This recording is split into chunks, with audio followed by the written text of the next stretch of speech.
Us this morning for our City Council work session. We'll go ahead and get started. Shawnee, could you please call the roll? Cheatham. Here. Lurie. Here. Mangum. Mansfield. Here. Nichols. Here. Paulson. Here. Glad. Here. We'll move to agenda item number 2 is Human Relations Advisory Board update. Oh, before we go any further, I need to do 2 things. Number 1, excuse Councilmember Mangum. He won't be able to be here today with us. He's got some other things that he needed to get done and that came up that were important, and so he won't. Just want to excuse him from that. And then agenda item number 3 has been pulled from the agenda, and so we will hear from our sister city, Japanese sister city, Iwamizawa, maybe in August or October, and then we might just push them back another year. I don't know what we'll do there. But they weren't able to be here today. So with that, we'll go to agenda item number 2, is Human Relations Advisory Board update. Representatives from the Human Relations Advisory Committee, HRAC, will discuss the committee's goals and projects as well as council's policies and expectations.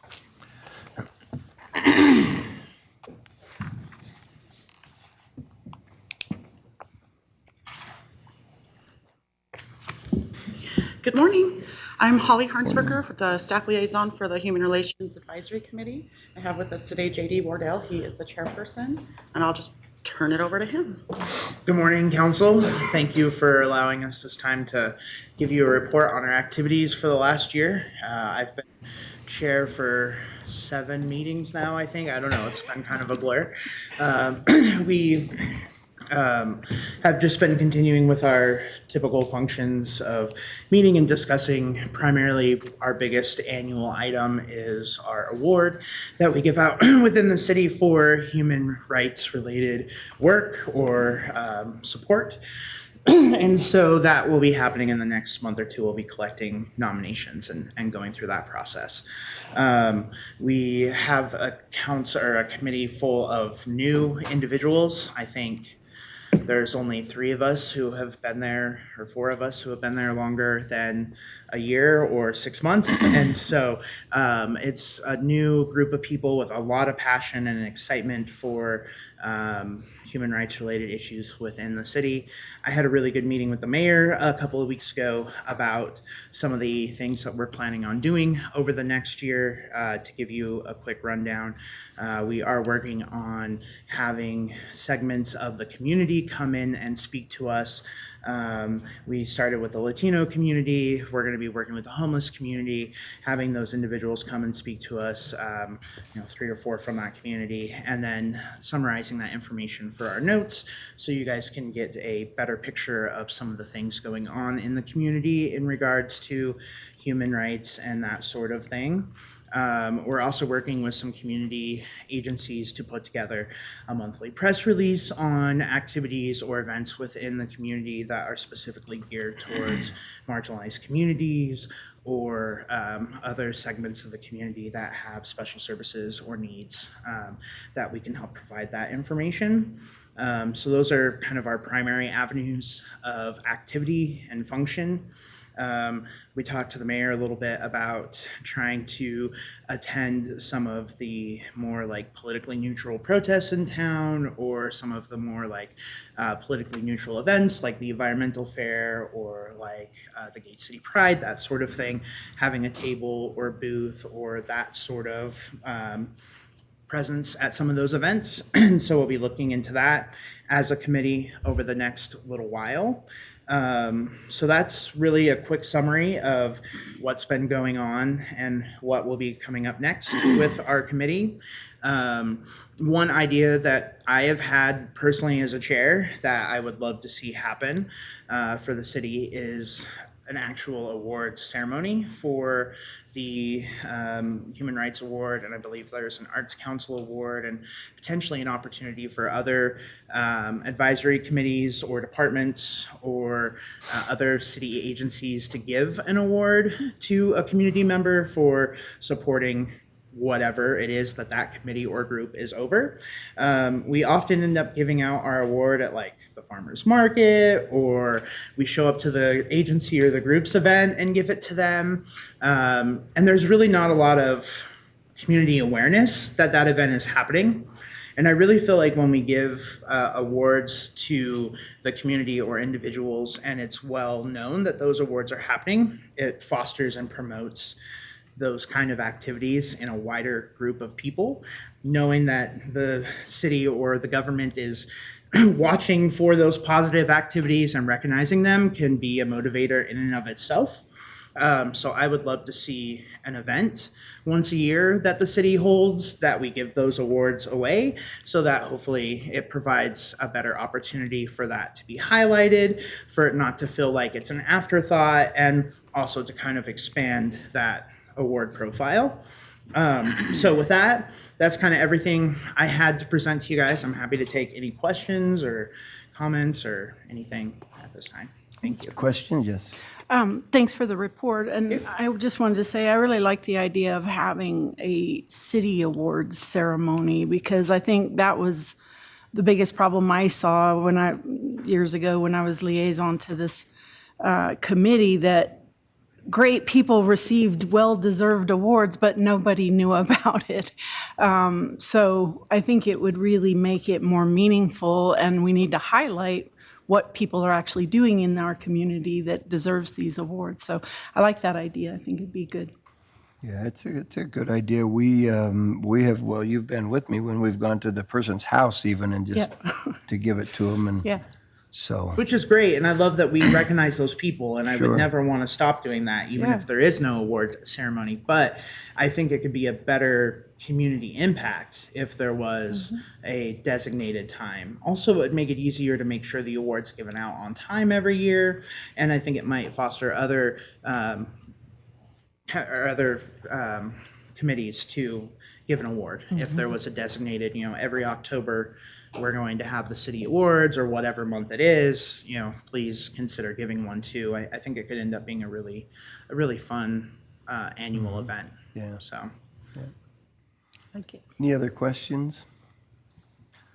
All right, I just want you to know, Council, JD's doing a great job there. He's had to pull his hair out trying to get the committee in line there, and so it'll grow back, JD, but thanks. Yeah, they're so passionate about why they're on the committee. I think this one in particular attracts people. I know myself and the other members of the committee I've talked to attracts people who really deeply care about these issues, and so they arrive thinking that they functionally have power to like just start changing things and affecting great things, and so it's been a lot of managing expectations and figuring out the expectations myself and kind of going through that process, but super great people on this committee right now, and I really think there's going to be some really positive things coming out of this group in the next year. So I would agree. So super. Great. Super, Thank you, guys. thank you. Yeah. Thank you. All right, agenda item 3 was pulled, so we'll move to agenda item 4 is a utility rate study update. Ralph Tillis and city staff presented a draft utility study to council on May 9, 2024. Since that time, the revenue expenditure calculations have been refined. City staff will present the final utility study for the council's consideration for use in budgeting purposes for the next 5 years. What did you give me here? That's just the numbers. Okay. You can just pass those out. I thought it was a pass-out thing, but Mr. Mayor, can I ask a question Yes. before we get started? sure. Just based on the quick executive summary, was this second presentation always planned in terms of like the revenue changes, or were there significant changes from the previous presentation? There are some changes, but not significant. Not significant. Okay. All right. Jeff Mansfield, Public Works Director and City Engineer. Thank you, Mayor and Council, for this opportunity to present to you. So what we did 5 years ago is we did a presentation in May, and then we came back in July, and we actually did quite a few refinements. in between those two times. And so we scheduled this one anticipating there might be some refinement. But all in all, there was very little that got refined, and I'll go through that with you. I wanted to start off by thanking the staff that participated in this process. This was a pretty labor-intensive process, but it's critical to us in order to make sure we have the funds necessary to operate our enterprise utilities. So I wanted to thank all the staff involved, from Public Works departments to the Finance Department and everything else.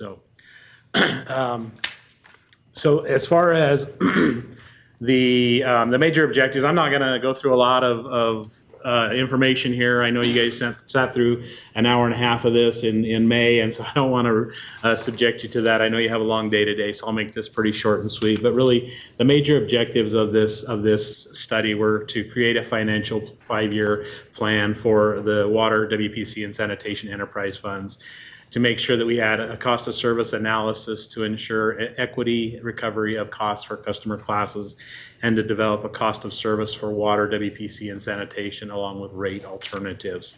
So really, the only change that happened between when it was presented to you last time and this time is right here under the water table. So if you'll recall, back when we presented this in May, the first 2 years of rate increases for water were 4%, and the last 3 were at 3.5%. We looked at some of the projects that we had scheduled for the water department, and we had a well scheduled in this 5-year rate period.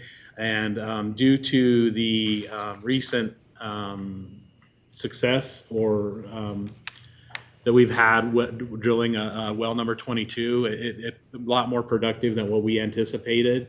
Plus, we're doing the work with the Satterfield well up by the Highland Golf Course. And so with those two alternatives coming on, we don't feel like we'll need that additional well during this 5-year period. And so we can push that out beyond this rate period. And doing so allowed us to keep these rates flat at 3% to match the other utilities.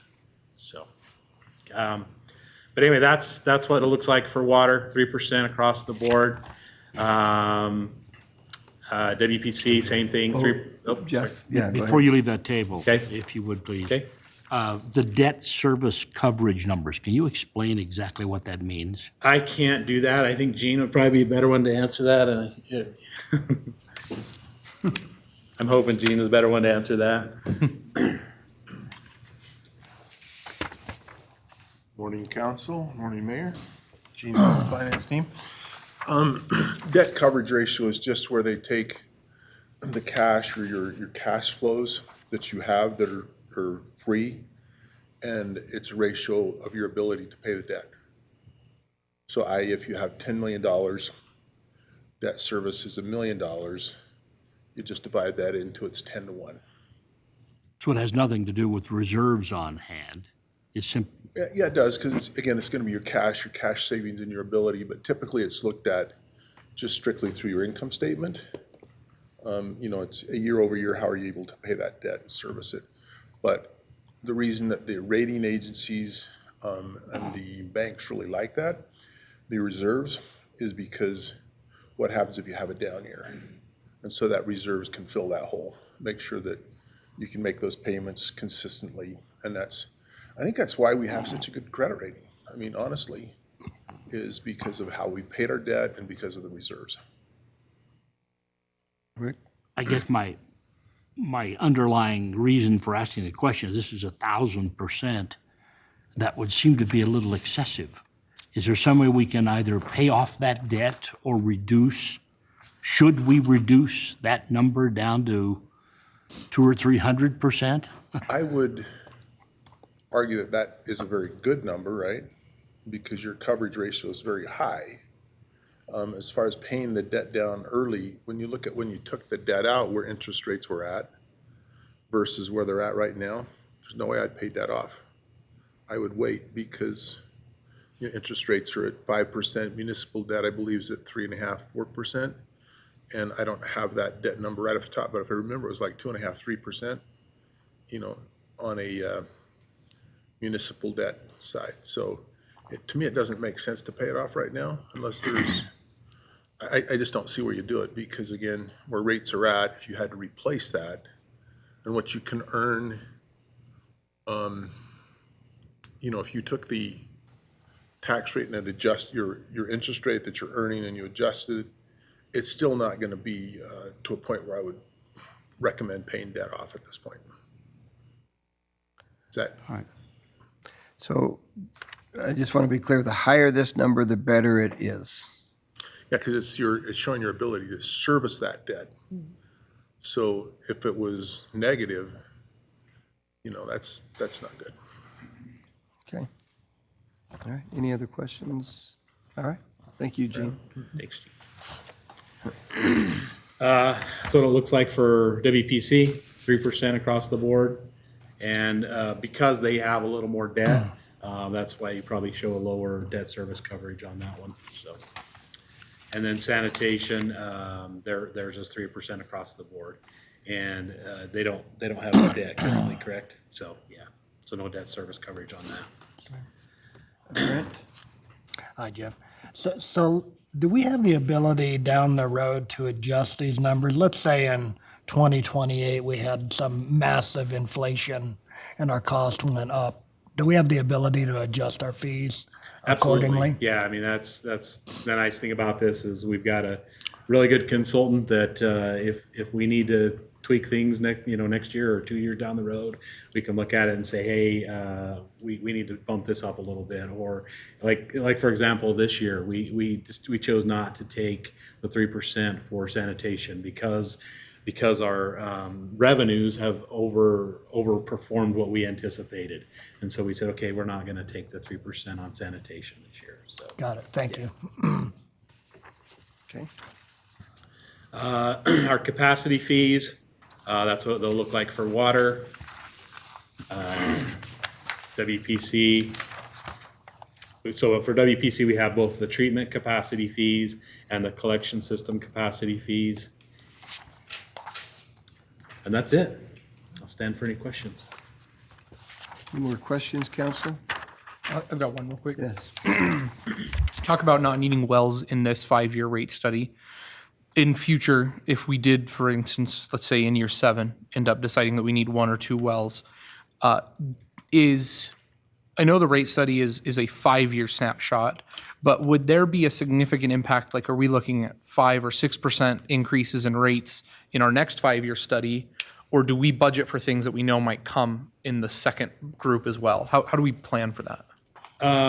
So that you could utilize your undesignated reserves, your excess reserves, but also you could kind of front load your next rate study to get that funding quick, and then just move projects around so that you have the money available at the first part of the rate study rather than at the end. You just kind of move projects around as you need to get that funding. Okay. So that's the one thing we want to avoid by having a rate study is these huge increases and decreases in rates. Yeah. So, yeah. Any other questions for Jeff? Super, thank you, Jeff. Thank you. We'll move to agenda item number 5 is Bannock Development Corporation update. Representatives from Bannock Development Corporation, BDC, will be present to give council an update of BDC's activities and achievements. Good Hi. morning. Mia K. Kennedy, the first CEO for Bannock Development Corporation. So there's a lot on my list to update on since the last time I've been here. Been kind of busy. Next week I'll have an announcement from Bannock Development on the coming business and some exciting news there, probably late in the week, so expect that.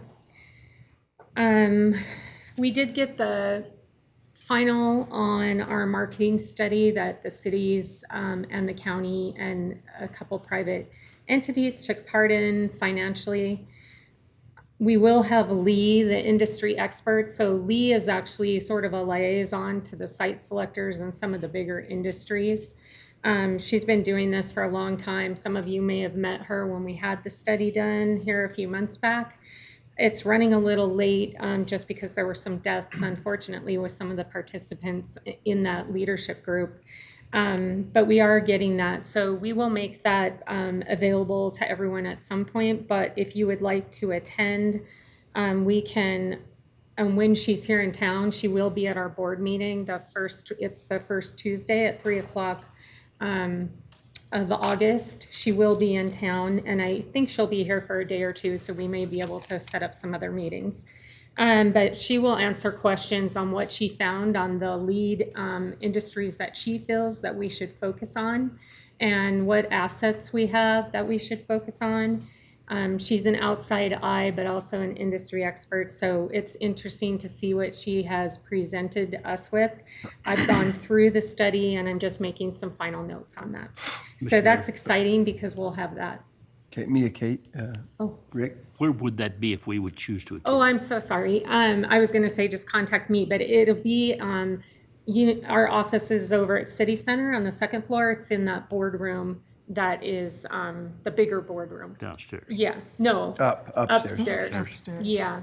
And if you'll just let us know if you want to come, we'll make room for you and put you as a guest on that specific board meeting. We are paying to fly her out here again because there was a lot of interest from the mayors and other people to actually be able to ask her questions in person, and she felt that was something that she wanted to do. We've recently, some of the things that we do, I think behind the scenes, people don't recognize. One of the things we recently did at Bannock Development is a group of us went on a recon for the Pine Ridge Mall. Retail isn't something that we typically focus on, but because those relationships with big box retailers and also developers throughout the entire area, the counties and the cities, we will step in if we feel like there's a relationship issue or there's something that we want to preserve for future developments. And in this case, we're getting a lot of questions about what exactly was going to happen with the Pine Ridge Mall. And there were so many different answers. And I'm like, well, let's just find out for ourselves. So we did a recon.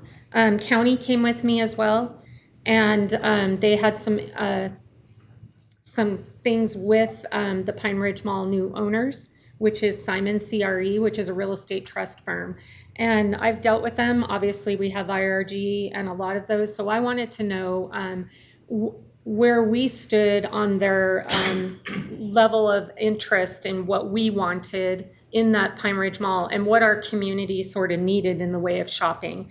And I felt like it was really important because there's a lot of development in these new malls. So we think of malls where we go in and shop. I can tell you I was in Scottsdale and there was a mall in there. I've told a lot of people this.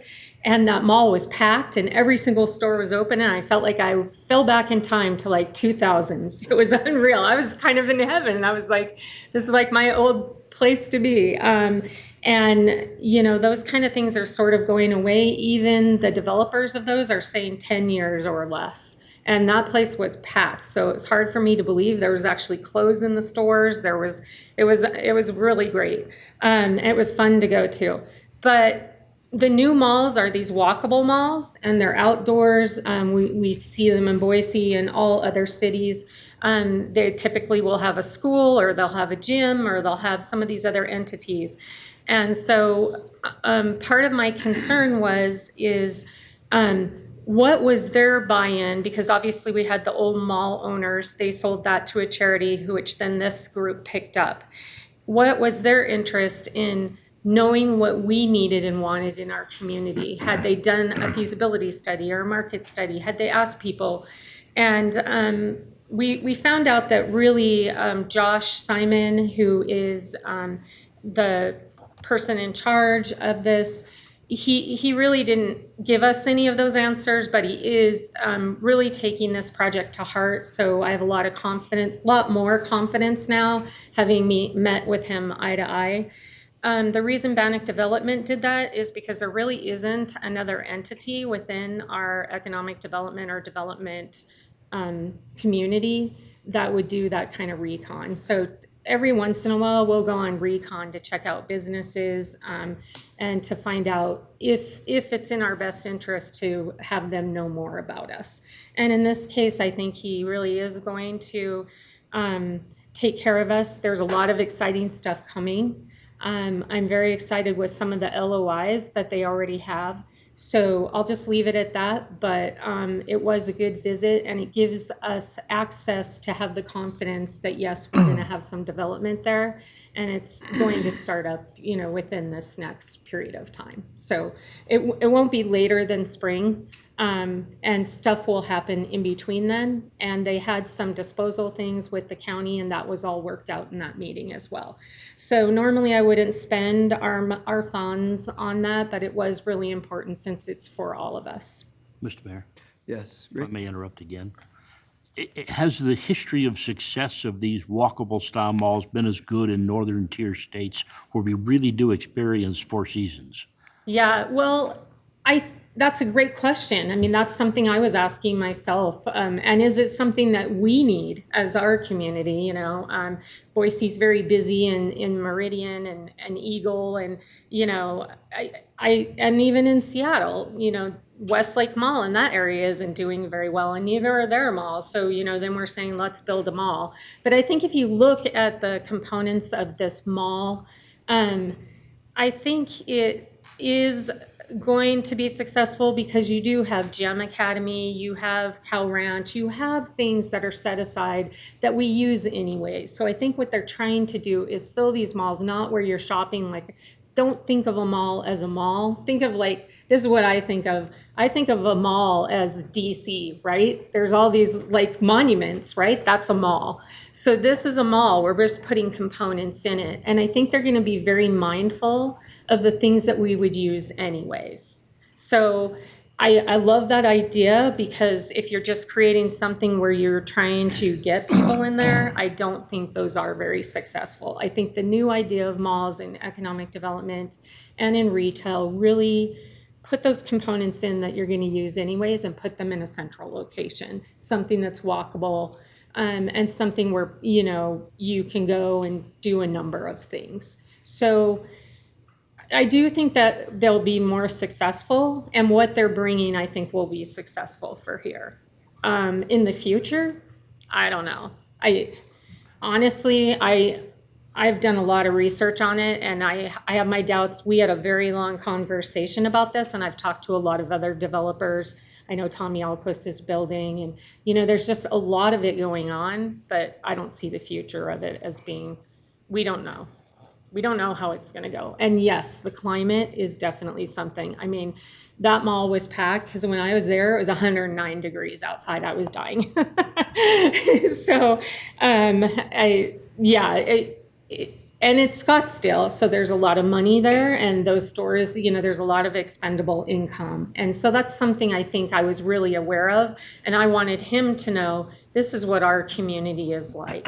So, I think it's important for us to stay on those things, because had we not gone out there, those questions may or may not have been answered. And I want him to know that we're watching. We're watching what's happening, and we want to make sure that the mall doesn't sit there for 6 or 7 years and that something doesn't happen. And we have some auxiliary plans in the case of that. It just doesn't seem like I know the county as well felt comfortable with this recon. So it worked out good. And they were willing to not just ask, they were willing to give too. So it was a good visit. We're having more and more investment interest, so we get lots of calls every week. It's starting to pick up this year compared to previous years. Obviously, we were coming out of COVID, but we have a lot of investors who are calling, or we have realtors or real estate trusts who are calling with interest to develop here. So that's really exciting. I got several calls this week alone, and we're only on Thursday. I field all of those calls, and I bank all of those investors. And I look around all the areas that we have to develop, working with Brent at the city to see what projects may come up that we may need a future developer, we may need that investment money. I do meet with them typically in person if I can. I invite them here, and oftentimes we will have several meetings, so I get to know them fairly well and what they're interested in developing or what their investment dollars are, so that we can kind of group those into our projects. We've recently been working with tourism a little bit more just because on the state level, Boise is doing amazing. And so tourism has kind of taken, I don't want to say a back seat, but it's not like there's a huge focus on that. But for our area, that's super important. So I've just gone ahead and taken it a little bit more under our wing. I met with our Region 5 representative, also Jeff Glissendorf for a visit. We had long conversations about how we can incorporate tourism to some of our new announcements and projects. And they were really excited. We also looked at how those funds were dispersed. So Region 5 representative did say that they could match, so Bannock Development could do a marketing part, which we do anyways. We will incorporate that with some of our things at the airport, and they would match those funds. So it's an additional way for us to receive funds. So I'm just going to stick to the next thing. Bannock Development is focusing on raising more private funds so that we can take the burden off government. And that's it. It's an ongoing process. Obviously, I'm only one person. My board's amazing, but I can't spend full time doing that. But we are going to do some things so that we can raise more private funds because just so that you know, each of our projects, which would be something that we would announce later, something that we know is going to happen eventually, can range, it's always between $25,000 and $30,000 to do that whole process. And in the case of next week, it was almost $70,000 to do everything over the course of almost 2 years. And it shouldn't take that long, but there's a lot of things that we've worked out to make the process easier. Working with Brent McLean has been really great, and the city has been wonderful, everybody at the city, to be able to bring the projects together. But those projects are super expensive. So why is this important? Because we want lots of business to come and we want to grow. And without that funding, we have to pick and choose which projects we do. And we get over 40 main projects a year that we could work on. And sometimes they have to take a back seat to something that we're focused on. And so we keep them we still work them. Still working 18-hour days. So we're still working them, but we would need to, move probably my executive assistant, who's amazing, up to project management. She's doing amazing. She's understanding it. And then we would need another person. And then also just more funding because we actually pay the consultants on behalf of the city. So the city has been amazing in supporting us, and we appreciate that for these projects because we couldn't just take that fund and deplete it on these projects. And then lastly, I'll mention expansions. We're currently involved with helping some of our businesses that are struggling or potentially doing an expansion. What do we do in that process? We help them find mentors. We also line them up with any kind of funding that we can. And we take a look at some of the C-suite things to see where we can help and who we can refer them to sort of handhold in those situations. We also just give them the confidence that we're backing them and we want them to succeed. So we have a number of those that we're working on. And even when I'm on the road traveling, I do have consistent meetings with those groups. So they're not just left hanging out there with no one to go to. And sometimes it's a very private financial matter, and we're under NDA, so they can tell us, and we're able to find them the help that they need. So it's been really busy. I'm super excited about all the potential coming, and it's growing fast. I mean, we're really looking at specific industries that we're going to target, and we'll talk about that at my next meeting after we go through the market study. We want input on what everybody thinks they would like to see, and then we will focus on those and appoint money to those projects specific as we get them. Every year, the board sits down, we have a strategy, and this next year, it'll be tough to pick and choose all the different things that we're going to focus on. So we just need to get our funds up a little bit, and we can focus on more. Is there any questions? Questions, Brent? So did I understand what you said earlier? We have more interest and more companies interested in coming to town than you have staff to handle? Well, I mean, we handle every account, like we handle every interest, but we don't necessarily have a project for them right now. Like, so say they want to build a building and they want to have us to have renters in there, right? We don't have that right now, but we keep them in our back's pocket so that when that comes up, we can align them with that. But we are busier than my staff can handle. I mean, we are very busy. So are you ever in a situation where you have a company that might be interested in locating here and you just don't have the staff to handle it? No, if it's someone that is interested in coming and they don't want us to search for the components, I spend as much time as they need with them. All right, thank you. I think the answer to your question is yes and no, all at the same time. It depends on what they're doing.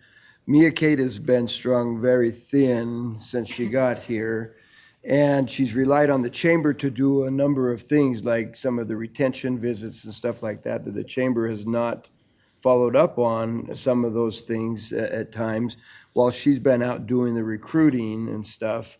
And so she's been kind of torn in two different directions as she's trying to do both of those things because she sees that value. And every now and again, she gets very frustrated because she's like, I don't even know where to turn next.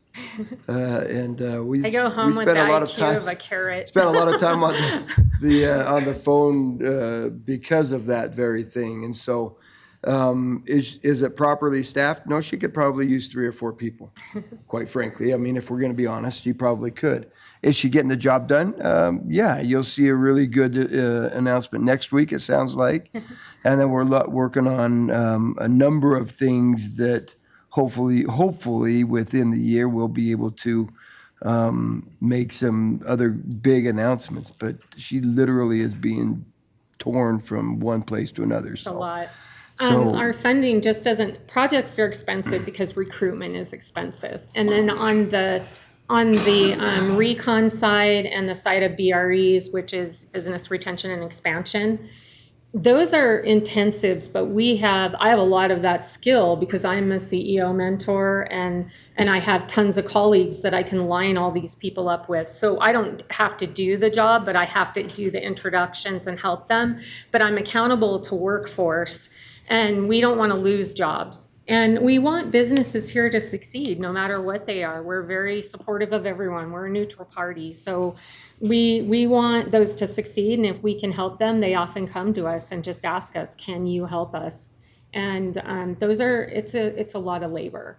It's a lot of time and energy. And then what I was saying about some of those have to go on the back. If we're looking for an actual area that an investor can go to, that takes me a lot of time to go through all the projects. I constantly call Brent and say, hey, do you have something with the city? Or I'll call Chubbuck, even the county. Do you have something in mind here? What do you have in mind? I've got an investor that could potentially do some funding for this project. So we have really good open communication, and the city and Brent and his staff, they're great too on the things that if they need that, then that speeds that up somewhat. If I have to do all of that on my own, it's very intensive. So we don't want to lose any business, obviously. Okay, one follow-up, and then Councilmember Cheatham.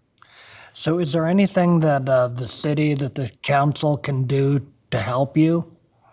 Well, the city has been amazing. I had a recent project and I'm like, I need more funding. So a big part of what we do, as you can imagine, is we actually facilitate on the professional services. So we're managing the airport consultant, we're managing the consultant for these other projects. And so we have to pay them, but we also do all the interaction, planning, and forming with them. And so if you want to be a part of that or help out with that, that'd be great. I mean, if you want to come on board and you'd be under NDA, but most of those projects have, the ability to have someone help out with that. If you want to go on a recon, we're always looking for people for that, because I always try to take someone in those situations because we have a question mark, and I like everybody to know what the clear line is. All that helps me because it kind of saves us costs too. Then we're not having to pay for someone additional, or we're not having to pay to fly them out here. And also just working with them, because then you kind of have a sense of what they need as well. So, and then you've been, the city's been very generous, Brent and his budget. And with, when I do get a project that's intensive, I may need $25,000 and I need to pay for this consultant to be able to get this business here. And I only ask for those things if it's a move forward project. It's not something that I'm like, oh, this is a whim, I need $25,000 for this project. These are all very highly vetted projects that we're working towards, and that takes us a year to 18 months. So any help or interest, I'm always, a lot of times on the road somewhere recruiting, but if you want to be a part of that, that's what would really help me, is that manpower. Helps me. Brent is amazing, and the city's been amazing to help when I need stuff, because sometimes I need stuff and I'll text everyone, just, do you have info on this? Because I need answers right away. Stuff happens really fast. It happens really fast, but it moves slow. But not for me. Yeah. I mean, stuff happens fast. So like the investor's like, I need this, this, and this. Can you get it? If you can, okay, I'm gone. Or like in the case of our announcement next week, I won't say too much, but like they've already gone through staff because it's taken so long to make this happen. And we have refined our processes. It's not something that was us. It was just some miscommunications. And I feel like we are getting better and better at that with the city and working with everyone. But there is manpower. I mean, people are only available so often, and these projects need, if they snap their fingers, we have to be there. And so. All right, thank you. Rick? Welcome. Mr. Mayor, when you were speaking of the chamber a moment ago, I think we've seen considerable realignment and restaffing at the chamber. And I see good things. I mean, rarely does a week go by that we don't have 2 ribbon cuttings with the chiefs. And there's a lot going on, and that retention and contact thing has ramped up considerably since they hired Kirk Lipchinski. Mm-hmm. And he's out there hustling every day, making some of those contacts and staying in touch with people. And I think the chamber has stepped up their game to help in what's going on in development in our community. And I think I asked Matt, and I'm just going to be honest, he's like, that's economic development's kind of secondary to us, which it is because we're kind of the primary, but they're in those businesses. But then I think some of the top level facilitation that they need is beyond the chamber's means as well. But I have a BRE form. I asked if possibly they could use the BRE form when they're going into the businesses. Not every business wants you in there asking questions. Sometimes they do come to us because we can be under NDA. So we can fill out the form, but we can also keep that more quiet. And maybe they don't want their neighbors knowing, or a government official. I'm a neutral party, so they'll open up. So it's no disrespect to the chamber, but I've run a chamber. I've also run the other things. And I do feel like we did more in that area because we were in those businesses. And yes, the chamber has really, they're busy. I mean, they're busy. Mm-hmm. I've attended a number of meetings recently. I'm not always able to go, but it's like they're busy, and they have a lot of day-to-day functions that don't fit in the EDO world, because our EDO world is a lot more upper level, trying to recruit and then also trying to piece together big developments or development areas. The chamber's not going to do that. They're going to, we always send them there, but they're going to say, be a member and be involved, and we'll take it from there. So I think there is some unilateral things that we can do together, and hopefully I will be able to work with Kirk, because I know Matt said he would talk to him, and that would help me greatly in that area. It's also about them opening up to those entities, because remember, we're a small town, and so if a business is struggling, they may not want that information out there or even help. They may be searching for it elsewhere, but we want them to know, if you are struggling and you need resources, we're here to help you. too. So there's a good relationship. I think we will get the chamber in that BRE.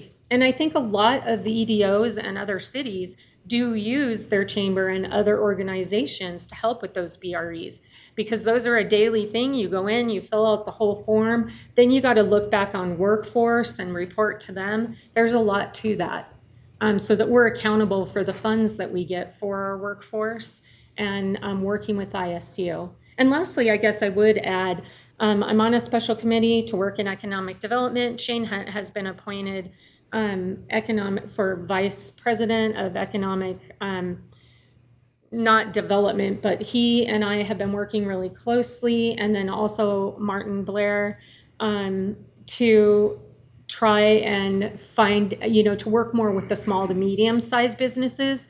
And without those businesses, we'd all be out of business. So as much as people want us to bring jobs, those small businesses are currently on the highlight of economists. I've been working at least once a week with economists, both in our area in Boise and out of state.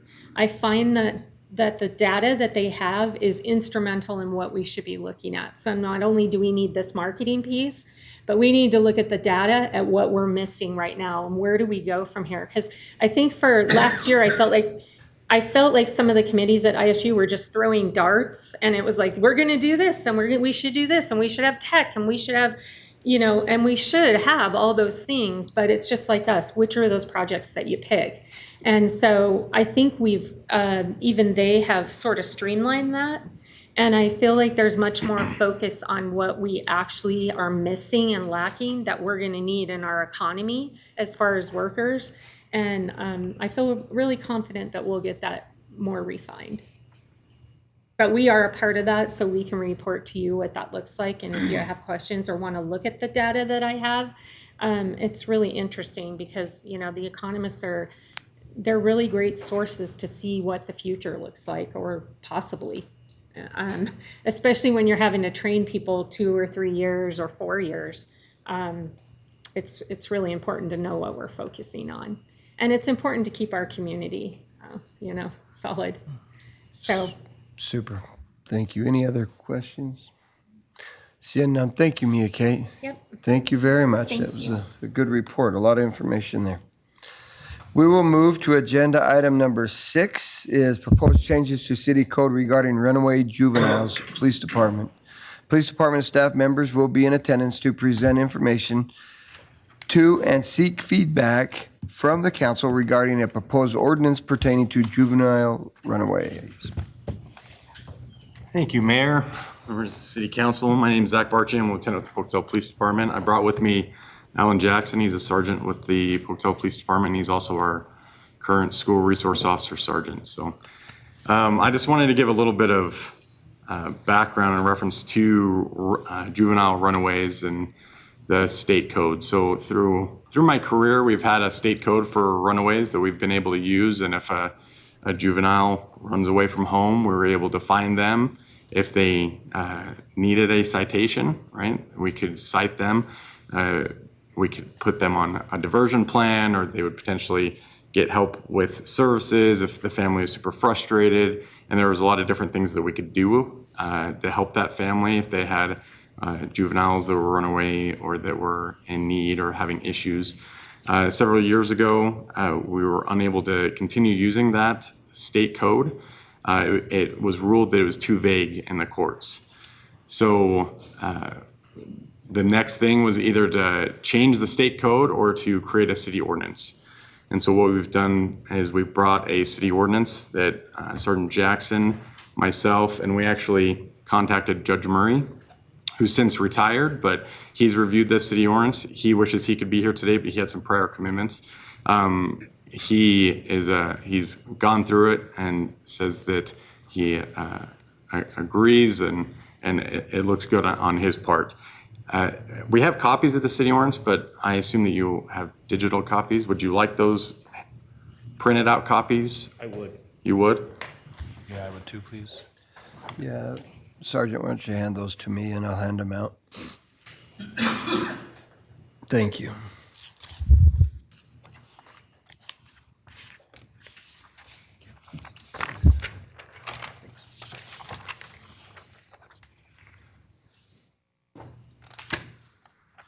think we got 3 there. I'm not pulling them apart. I got a couple here if you need them.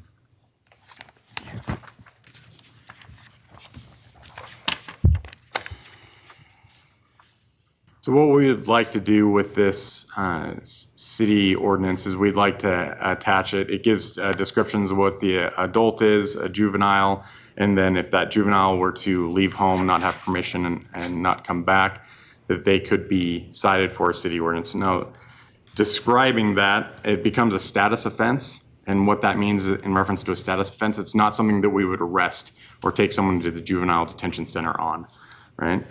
Mainly what we're looking for is that we're if the family, oftentimes parents will be super frustrated, juveniles run away maybe once, twice, several times before.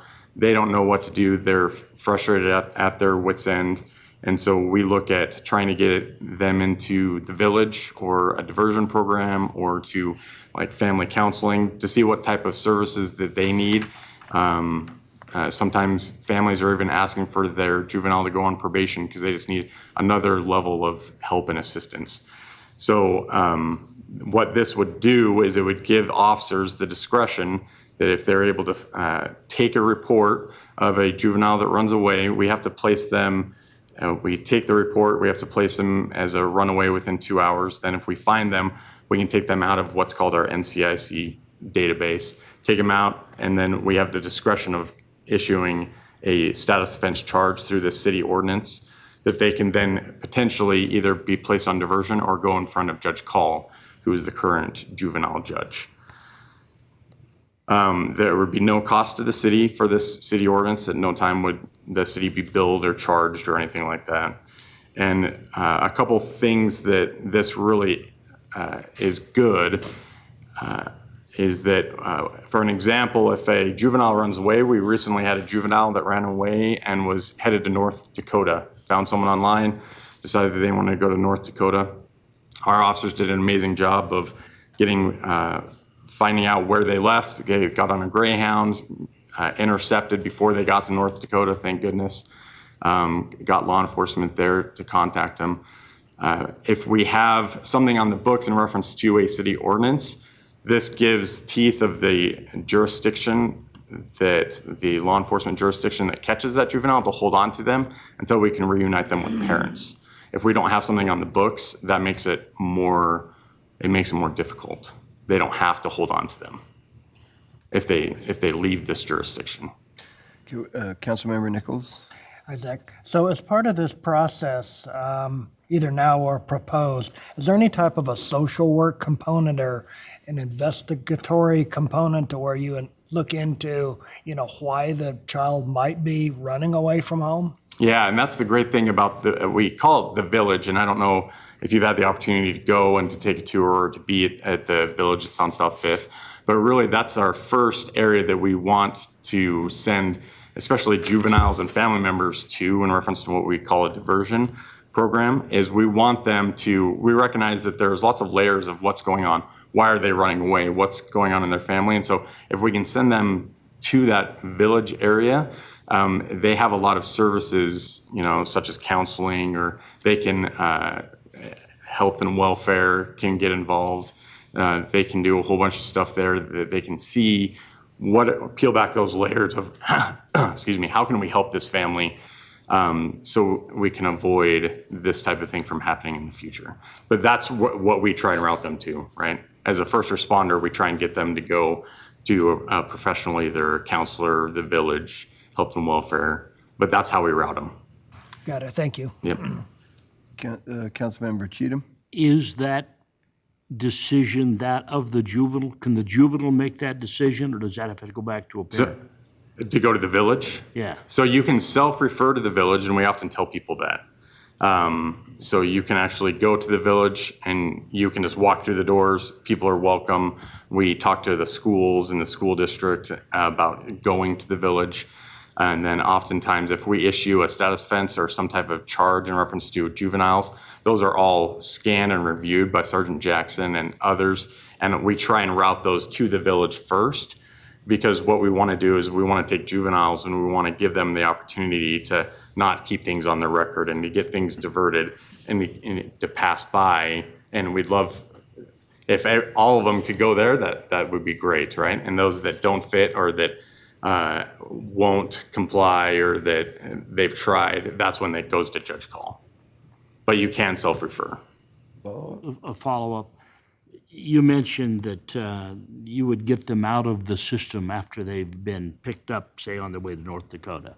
Does any of this action leave a permanent record on a juvenile's, I guess, a permanent record at all of any kind? So juveniles have the opportunity that your record can be sealed or expunged, so your whole record. So I mean, if I talk to a juvenile and they run away, it's going to be in our database, right, for law enforcement of that I've taken this call in 2022 and we dealt with this person and this is how we interacted. So that's going to be there, but their record as far as receiving a status offense or charge can be sealed and expunged. And that's something that you can do when you're 18 and you would deal with through the courts, and Judge Call is a big proponent of.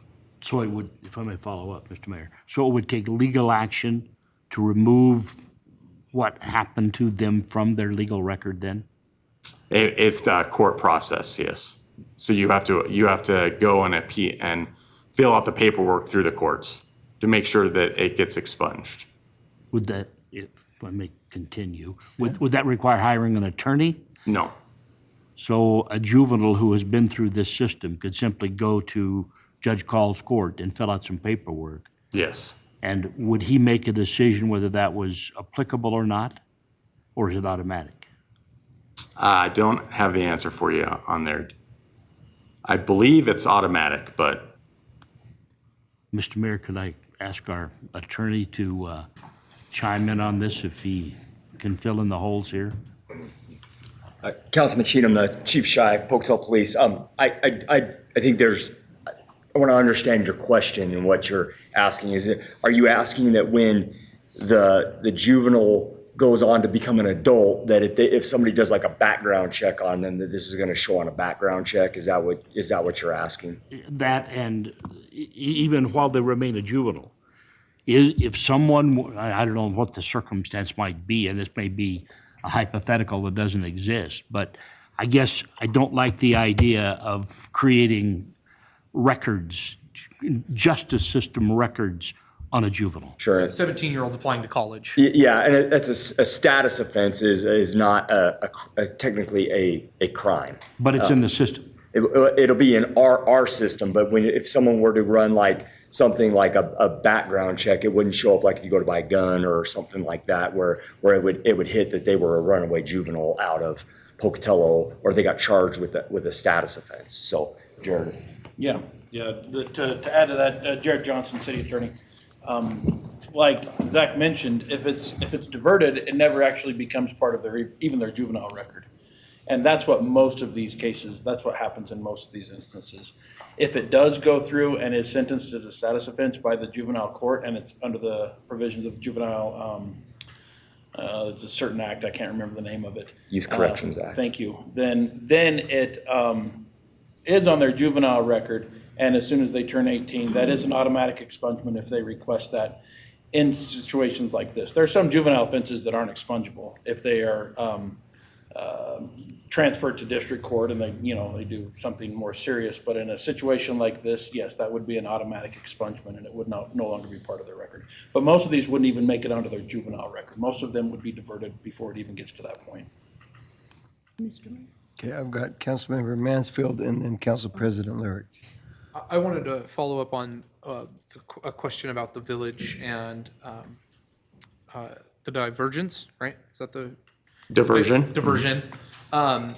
Let's say, and I completely agree with your statement that these are complex in the layers about why a juvenile might run from home. But let's give the juvenile just the greatest benefit of the doubt with a really terrible home situation, right? An abusive situation. Let's say you refer them to the village, say that they need to go to the village. Can the parents say no? Can the parents refuse to participate? What are the steps then for a juvenile to obtain recourse in the situation where this is what they felt like was a last choice Yes. So what would happen if the parents refuse, then it would go in front of Judge Call, Okay. and then he can order certain rulings to force the hand in reference to getting health and welfare involved, getting Great. services, stuff like that. So, but more oftentimes in reference to runaways, what we have is the parents are asking for us for help. Sure. Right? They're like, hey, we've tried everything. We know how. What else can we do? And this gives us another tool in the tool bag to assist. Absolutely. And I know I was picking a minority case, but just wanted to check. Thank you. Yep. I just have a quick follow-up for Jared, I think, regarding the expungement. So is there no case then where it's up to the judge or the judge's discretion? It's either automatic or it can't be expunged? Well, yes, I mean, I guess there is judge discretion in every case, and his discretion or her discretion is whether or not it meets the statutory criteria for expungement. And that's what their role is at that hearing, is Okay. to see whether the offense or the offenses, if it's an extensive record, meet the criteria or not. And if they do, they get the expungement, and if they don't, then they don't. So that's the only real discretion, is applying the expungement criteria to the situation. And so that's the, when we say automatic, it's only automatic if he said or she says that it meets those criteria. Correct. Okay. And there's always the case, as you know, that there's some gray area and it might not fit exactly into the criteria. But in the case of juvenile offenses, it's usually pretty clear. And if it fits and the judge applies the application to the record, then the expungement is either granted or not. Okay. And one quick follow-up, sorry. I believe it was you, Zach, that said Judge Call is a big proponent of this? So the reason we wouldn't use Judge Call in reference to a city ordinance, creating a new city ordinance, is because he would potentially be ruling on it. So he's been left out, and we have not discussed this with him. Right. Judge Murray, who is since sadly retired, right? He has reviewed this, and he is a big proponent of it, yes. But, I mean, in general, Judge Call, he's the one that they go in front of, and he's a proponent of expunging records, or? Well, I have not talked to Judge Call about this No. ordinance, but I'm just saying- when I've talked to Judge Call about records and expunging, we have had conversations, and he is a proponent of making sure that if that's something that they desired, that they make sure to take care of that properly. So he's real supportive, basically, of not having young people's records Correct. permanent or having them damage their future. So that's good to hear. And to clarify, Councilwoman Lyric, this isn't something that's going to haunt some juvenile for the rest of their life. It's not going to follow them around, and it's not going to stop them from getting a job, being able them to compromise any of their constitutional rights to like buy a gun or any of that. It's something that is a tool for us to use, and we can pull the thread on why did they run away, and then that often leads to other crimes of maybe there's some type of situation in the home that's a sexual abuse or a narcotics problem where we could get them some help or even follow up on that situation. And sometimes those charges are often just dismissed, and we get the juvenile the help that they need. So this is kind of a gateway for us to be able to follow up on those things and not be able to put something permanent on their record. Because a lot of times when they do run away, then they run out of money, and then they commit a theft or a robbery, and then that robbery could remain on their record. That's one of those ones like Jared was talking about that could permanently stay on their record. We're trying to prevent that from happening. Okay, I've got Councilmember Cheatham and then Councilmember Nichols. Do other communities across Idaho have something like this? Yeah, several do. In fact, we got the bulk of ours. I'll just be completely honest with you. I didn't write this, right? We kind of didn't want to reinvent the wheel. So, but many jurisdictions and agencies across the state have in city ordinance this exact type of thing. Can you name some? Kootenai County. Go ahead. Kootenai County is the one that we use this ordinance from. We reached out to them through some networks that we have. Kootenai County and Coeur d'Alene use this ordinance, and we just took and we adopted it. Then we sent it to Judge Murray, and he reviewed it, and we made some changes on it to make it reflect our community a little bit better. So this is the one that came directly from them. And others, we found several others that had some on the books, but we just felt that this was the best written, right? So, I know when I looked at the state statute refers to grabbing kids from other states and holding them for taking them back to their home jurisdiction. And so it surprised me that something like this wasn't in state statute. The statute, you said, it was too general. What needs to be done to fix this on a state level? oh, it would have to be brought up again in the state, and it would have to be lengthened. I haven't looked into everything that we could do, but in reference to the state statute, but that's something that I could do for you at another time. We got time. So the blessing that we have with Judge Murray is like the regional expert on these situations. I mean, he's the voice for the state. He goes to other states and talks about these things. So to have his blessing on this and him to look at it and review it for us is something that we're lucky to have in our community. If I could follow up, Mr. Mayor. Okay. I guess my biggest concern with this whole thing when I went through this yesterday, the day before, was something that Councilman Mansfield brought up, and that's putting a kid back in a really bad situation. Unknowingly doing that, a parent coming and wanting them back when they were just escaping a bad situation. Well, so what this ends up doing is if we can take this and we can actually cite them on a city ordinance, right? It starts the cogs, the wheels of motion of making sure that they're getting services and not just perpetuating and continuing to run away and not getting any actual help that they need, right? We can get them with child protective services, health and welfare, with a whole counseling, making sure that they're taking care of those reasons, like what Chief Shai said, if they're running away from maybe sexual abuse or other issues, that they're addressed, and we're not just throwing people back. Because right now, if someone runs away and we find them, we just have to give them back. And there's nothing that we can do to help with that checks and balances. Now, if someone makes a claim, yes, we do a full investigation, right? We wouldn't just be like, we would always do a full investigation. But this helps try and peel back those layers to make sure that they're taken care of. One last follow-up, Mr. Mayor. A couple of years ago, I talked with the principal of Pocatello High School, and at that time, she had about 50 kids that were couch surfing. They were homeless, and they were going. So would this ordinance in any way affect those kids, or is this strictly going to be complaint-driven by parents? This will be complaint-driven by parents.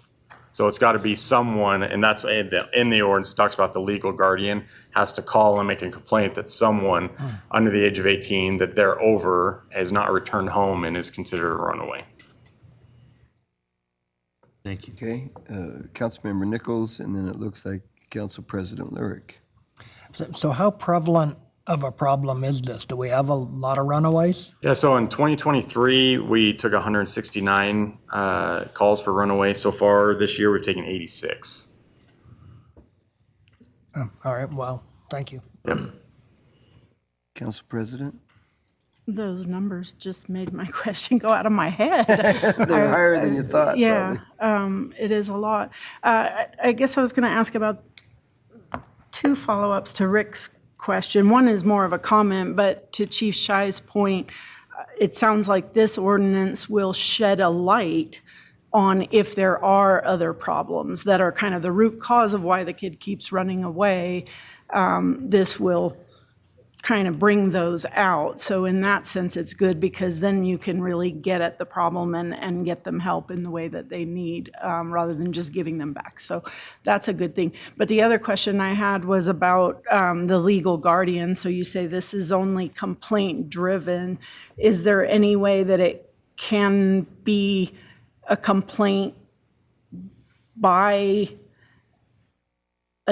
another adult, like say, for example, a school principal that knows of a problem with a kid, but they're not the legal guardian of that kid? Sure. So anytime someone calls into the police department and has a concern with a juvenile problem is what we would call it, right? So say a Yes. principal or a concerned citizen calls in and says that, we will take that. We'll take that. We'll create a call and we'll do an investigation, right? But this ordinance talks about a legal guardian or the parent. So what the first thing that we would do, right, is I would go to that parent or legal guardian and say, hey, I've had this report of a complaint. Right? Is this true? Is this not true? What assistance do you need?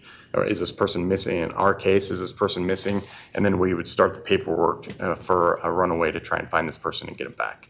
If that parent says, no, everything's fine, when it's really not, then what's your recourse? Well, we would do everything we could in reference to a full investigation to make sure that it was handled appropriately and to the best of our ability.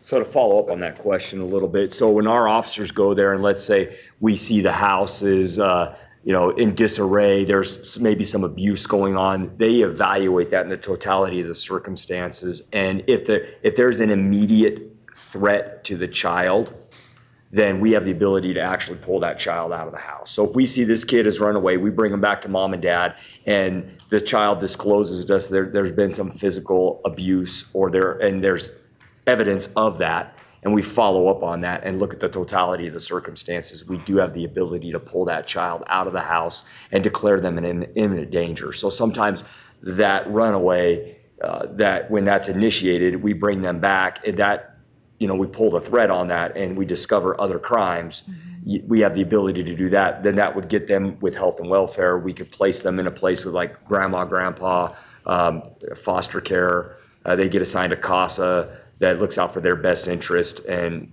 gets that child the help that they need. So this is another avenue of that answer to that question. Yes. Bigger, Yes. okay, good, thank you. Any other questions? Just- Okay, I'm going to go with Councilmember Nichols and then Councilmember Cheatham. I feel like the spirit of Corey's here. Just one more. Just one more. We're carrying on for him. Go ahead. So let's say that a juvenile moved to Salt Lake to stay with one of his friends because he didn't like it at home. And presently, there's nothing we can do. So if a juvenile runs away right now in the city, Right. what we do is we take a report from the parent, right? And then we enter them into what's called NCIC, National Crime Database, right? As a runaway or missing person. And then we will follow up with them to try and find them.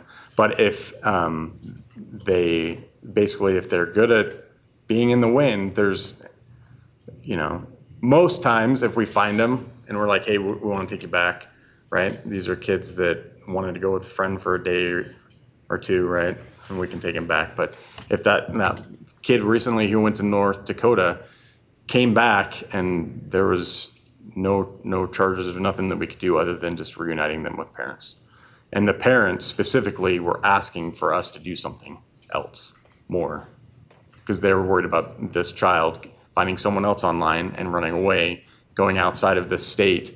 And of course, who knows bad things that would happen. Right. All right, thank you.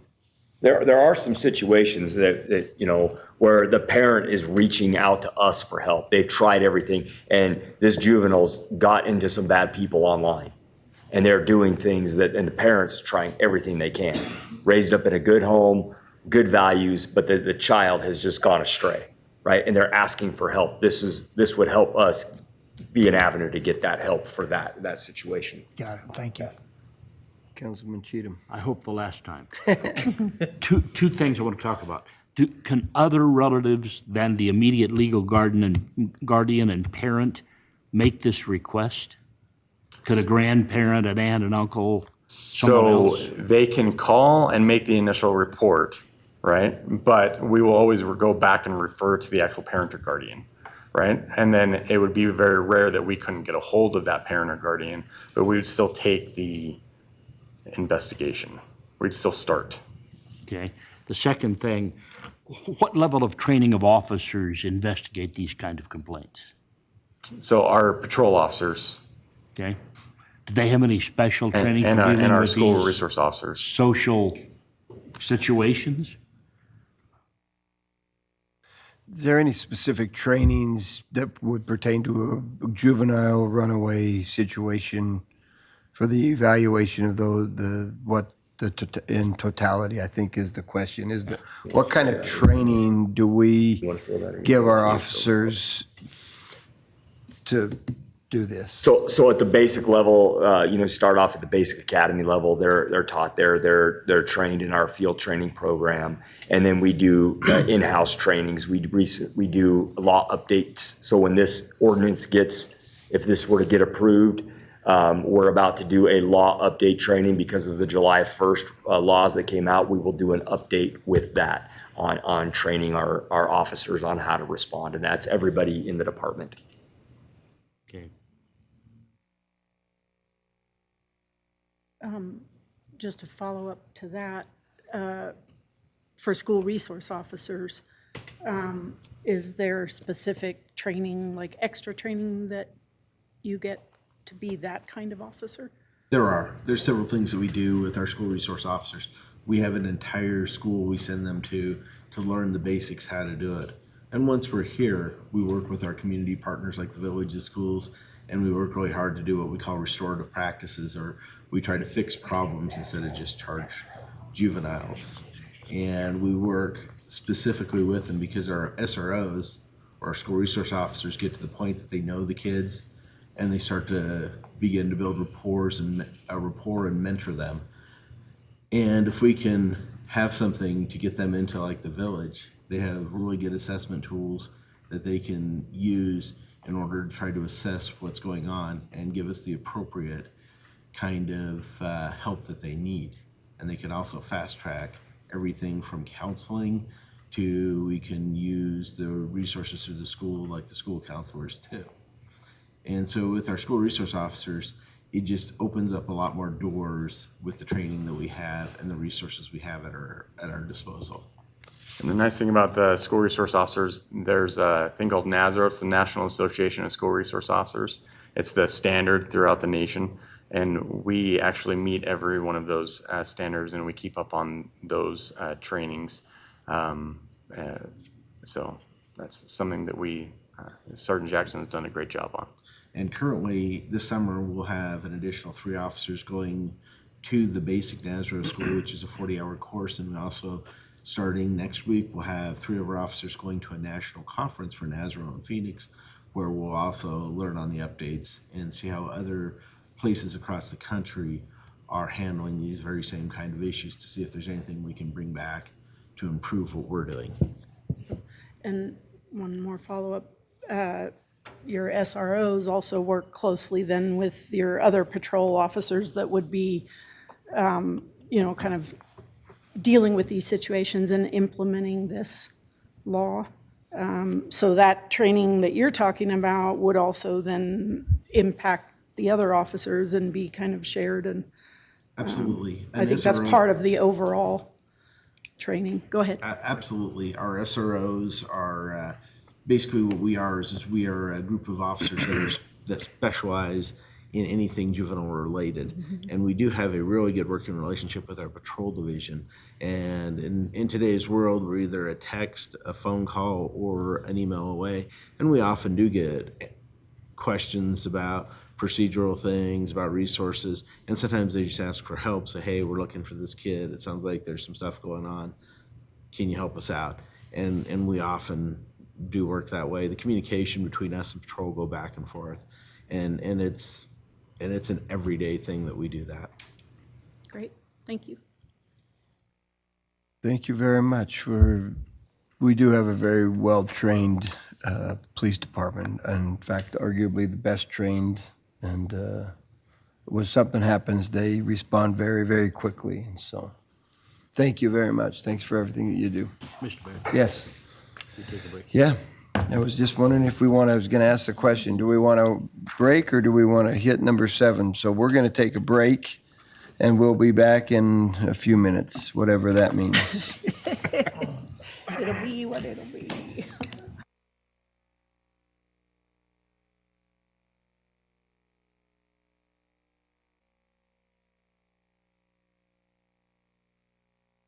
Thank you for joining us after the break. We'll go ahead and get started again with agenda item number 7, which is American Rescue Plan Act ARPA projects update. Public Works staff member and department representatives will present updated information, cost estimates, and status of ARPA projects. Good morning, Mayor and Council again. Jeff Mansfield, Public Works Director and City Engineer. I'm joined today with Andrea Cole. She's put a lot of time and effort into this presentation and into that PowerPoint, or excuse me, into that spreadsheet that you all have in front of you. So this will be discussion number 8 that we've had about this. I was looking back and we've been doing these presentations since March of 2022. So hopefully we're kind of getting towards the end of that. So just a refresher on the timeline. We need to have these funds obligated by the end of the year, and then the majority of them need to be expended by the end of 26. Just left that in there as far as an obligation. I think we feel like we can adequately come up with contracts and agreements that will make sure that all these funds are obligated by the end of the year. So this was the list that was approved back on January 8th of 2023. And this is where we get into the meat of the discussion. So since we met last, Brooklands Playground has been completed. So the 2 in the yellow are complete. Well number 2 is going well. It's right on track. We estimate substantial completion of that in December of 2024. The fire alert system, that is scheduled to be installed in August. And once that's done, then we'll have our final bills that we need to pay on that. And if I remember right, that's ahead of schedule. Is that right, Chief? Correct. Which will be nice. Pickleball is coming along nicely. They need to finish up the electrical posts were installed this week. And then the fence is anticipated to be completed early next week. And then the surfacing contractors are planned for the next week as well. So coming along well. Mr. Mayor, Yes? will the heat wave we're having affect that surfacing? Well, it'll be dry enough. I think It'll be definitely dry it out. Will it ever cool off?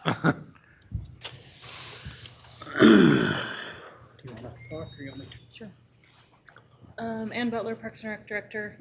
We've spoken to the company. We're anticipating a little bit of a delay next week, not related to the temperature, but we're not anticipating any major issues with the surfacing. They're going to be really careful with the fencing this week because even a ladder would dent the surface at this point because of the heat. Do you have anything to add on surface? Yeah, Tom Kirkman, Director of Public Services. Normally asphalt is the hotter the better. So the coatings actually like the hot weather.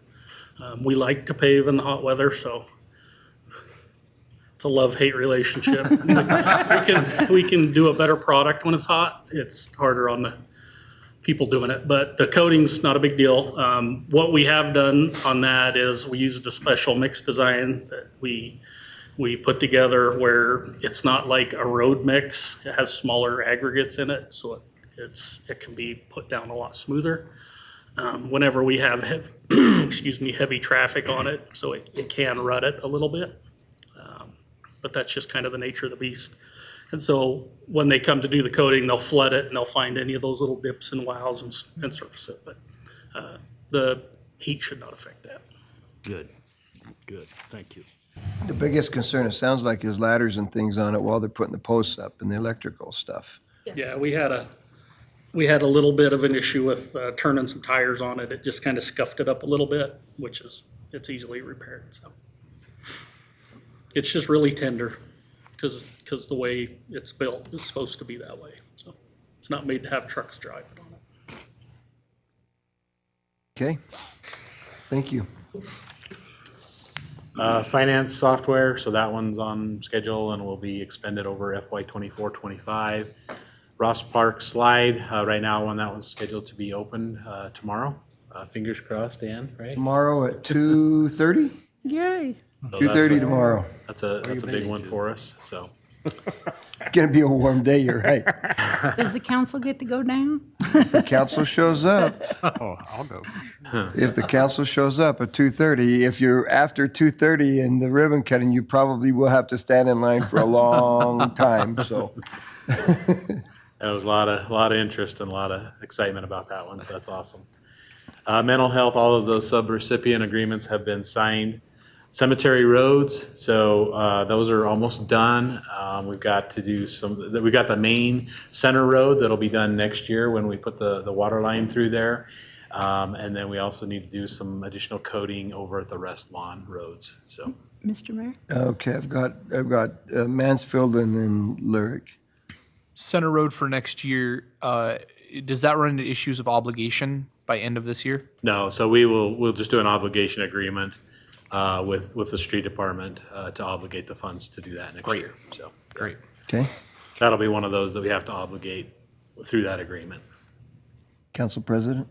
I wanted to just go back to the mental health for a minute. You said all the subrecipient agreements have been signed. Can we, are you allowed to say kind of what we're looking at spending that money on? Christine Howe, Grants Manager. Yes, we signed those agreements with 3 agencies that went through that application process that was approved by the council. So that those were awarded to the Bannock Youth Foundation, Health West, and Pocatello Free Clinic. We did receive applications from 5 entities. One was deemed not eligible because they did not submit the documents that were required for the application. And the 4th applicant was the United Way of Southeast Idaho. And so the total ask was $386,118. And so we had the evaluation committee review those and make a recommendation to the mayor for approval for the funding of those 3 programs that I noted. Which was the third, you had Free Clinic, Youth Foundation, and? Health West. Health West, that's right, okay. And so they were awarded, Bannock Youth Foundation was fully awarded their request for just about $80,000, Health West for just under $93,000, and the Free Clinic for just about $27,500. And so as I mentioned, United Way also applied, but their program was more of a ancillary service, not a direct mental health service. So the committee determined that that wouldn't be the best use of the funding with what was available. Okay. And so those subrecipient agreements were put together and executed, and so those funds are obligated, and those entities will have the year or the term of the agreement to complete their programs. So we should be able to expend before that December 26th deadline. And yeah, they're underway, so I haven't gotten any updates yet because their programs are going on for about a month now. But Bannock Youth Foundation, if you're not aware of what they do, they serve youth in the community as well as provide group and family service counseling to address mental health concerns. So they'll be funding those programs, and that's at no cost. Health West is helping underinsured and uninsured folks, with a particular focus on working in the school districts. So they'll be able to expand the programming they do in there. And then for the Free Clinic, their main focus will be on those with co-occurring mental health and substance use disorder issues. And so they'll target their funding toward those folks and any additional funding toward screening and analysis as clients come in. They're a free clinic, so they also do not charge for any of their services. Thank you. Just a quick follow-up comment is, it just struck me how everything you said would hopefully tie very nicely with what we just talked about with the police department and our focus on juveniles. So I like that interaction. Thank you. Yeah, Councilman Cheatham. Back to the cemetery roads. Will that project be completed before Memorial Day next year?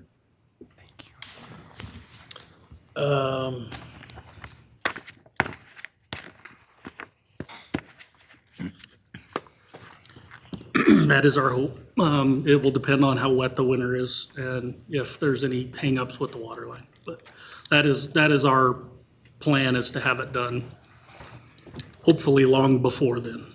Is the water line project this year or next spring? I believe they're doing it this fall. Is that correct, Justin? I'm getting a head nod, yes. We should be good for next year. Good. I'd just like to see that cemetery really ready by Memorial Day. We caught a lot of heat this year for some of these things that we're working on. We would have to potentially have the irrigation upgrades that I think Jeff has on his list done at that time too. Would be a pretty big push to have asphalt, irrigation, and Justin's project done. But Memorial Day would be pretty tight, I would think. It's possible, but I don't know. I mean, I'm just trying to be realistic on that front. Is that Yeah, okay? on the irrigation part, that was not part of mine. But Yeah. we're hoping on the asphalt end, we're hoping that'll be the first thing we pave next year. It looks really good, the work that's been done so far. They've done an Makes amazing the job fence out there. look really bad now. It's beautiful. No, my fence. Yeah, your fence keeps getting worse and worse. I drove through there the other day looking at that and the roads and the fence, and yeah, we're gonna have to figure that out. And the Brady Chapel's looking good. The pinnacles are up. Yep, looking good, so, okay, thank you. Thank you. The next one is the grant matching. So we do have the agreement in place for the Centennial Rainy Park grant. And then we anticipate having the Oxbow's Planning Grant agreement signed by October of this year. So we removed the funding from the grant matching that was not obligated. The stormwater project for the $1 million, that one, we anticipate having the design on that done this month, and then we'll go out for bid on that one. South Fifth Sewer, we removed the funding from that one. The zoo potable water is at $75,000. They've gotten some bids on that one, and as soon as they pull the trigger on that one, we can get that one taken care of. Real property, that's the $500,000, and we're working on some current landowner negotiations, and we'll be bringing that one back to council with additional information in the future. Excuse me, Jeff, on the real property council, you may see that, I think in August, we're hoping in August to purchase some property down there. We had a good discussion yesterday, in fact, about it, and they just didn't have time to get it on their presentation today of what that looks like, but you'll probably see that come to you. So if you have questions on what that looks like, I'm going to volunteer Hannah's time a little bit, but she's been working pretty hard on it. She's pretty well versed. It might behoove you to take a look at that. I'm thinking the second meeting in August is what I'm thinking we're going to see something, but if we could speed that process up, I know Hannah would really appreciate that. So. Okay, and then if you'll recall, when I brought this presentation to you last month, I came to you with some great news and told you had an extra $1.765 million to spend, and we came up with some additional projects. And so I kind of wanted to tell you where we were at in regards to those projects, and we'll start with those in the gray. The first one is the Ross Park Aquatic Complex Maintenance and Repairs. The updated number on that is $814,395. The next one is the cemetery irrigation automation. That came in at $297,340. They got two quotes on that. One of them was $360,000, and then the other one was for the $297,000. Wait, Jeff, could you just go back? Oh, you bet. Sorry. What was that? They're on the sheet. Okay. Yeah, I can't read the sheet, sorry. Oh, sorry. 97. Okay, thank you. Good? Yeah. Okay. We had talked about City Hall parking lot, but I think that one had kind of been removed, and we maybe we're going to look for some other sources of revenue to take care of that one. So the fire department, the Station 1 staircase, they got some updated bids on that. Originally, we estimated this one at $50,000, and their bid came in at $23,853.01. Can't forget that penny. But the fire department will be presenting that one to council tonight for that bid acceptance. So Senior Citizen Center sidewalk, we looked at that a little bit closer and really feel like that 60,000 is about where we're going to need to be at on that one. So that one stayed at the 60,000. And Tom, that'll start in the next couple weeks? We just need to put mics over there for these kind of presentations. No, we need them to come up here. It's good for 'em. So I've spoken to the contractor that's going to perform that work. They're hoping within the next couple of weeks. We've discussed that the week prior, we're going to get with the folks at the senior center because those doors along the back are going to need to be closed for a little bit while this project goes on. But they feel very confident that it wouldn't take more than a couple of weeks, and they're wanting to be done by the 1st of August. Good. Okay, thank What you. I told them yesterday. Is that what you told them? Good. Good. So as far as the skate park, I know Ann had talked to 3 different park vendors regarding plans and designs, and that would not exceed the $500,000. Legacy Park, that one is still at the $105,000. And then the last one is the VFD for Creewell. So originally we were thinking about $80,000 on that one. We did get some better numbers and bids on that one, and that one came in at $32,559. So just as a note on the VFD for Creewell, we have been experiencing some lower pressure situations down in the Johnny Creek area. Our water departments have been having to go out in the night and adjust valves and try to keep things running as well as they can. But with these higher temperatures, we're really pushing that system. And so from my perspective, this one's pretty critical that we approve this one and get it rolling as quickly as possible. Talking to Justin, he said we would be about 6 weeks out or so ordering the VFD, and then maybe a few weeks or whatever with the install. So we're still out a few months, but the quicker we can get that one approved and going, the better it will be for everybody. So anyway, Council President, just a minute, Jeff. Council President? Thank you. What was my question? Oh, the Creewell. So that's way under what we budgeted. Does that mean we have more money to spend, or what are we doing with the extra? that's where I'm getting ready to go next. Oh, okay. So last time I told you had 1.75 million to spend. Now we are about $68,000 over. It doesn't have it on the presentation, but at the bottom of your handout that I gave you. So we're $67,961 over expended. With these new gray projects. With these new, including all of these new gray projects, correct? And the more accurate number on that well? Yeah. We're Yeah. still 6. Exactly. 67. Okay. So, it's up to the council how you want to make up that shortfall, or if you want to even worry about it right now. And we can kind of just play it by ear and see how the projects shake out and what they actually come up costing. I did talk to Ann about the Ross Park Aquatic Complex maintenance and repairs, and she said that if we needed to take that $67,000, $68,000 out of that, she could adjust the improvements that she does there to help offset that difference. So You've got the cemetery irrigation. It sounds to me like doing it in some sections might be beneficial as well. yeah, is that scalable, Ann? Yeah. Okay. Okay. Mr. Mayor? Yes.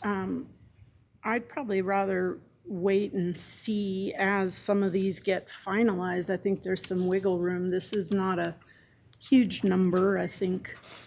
Rather than trying to decide today to cut something, I'd rather see how it shakes out. Okay.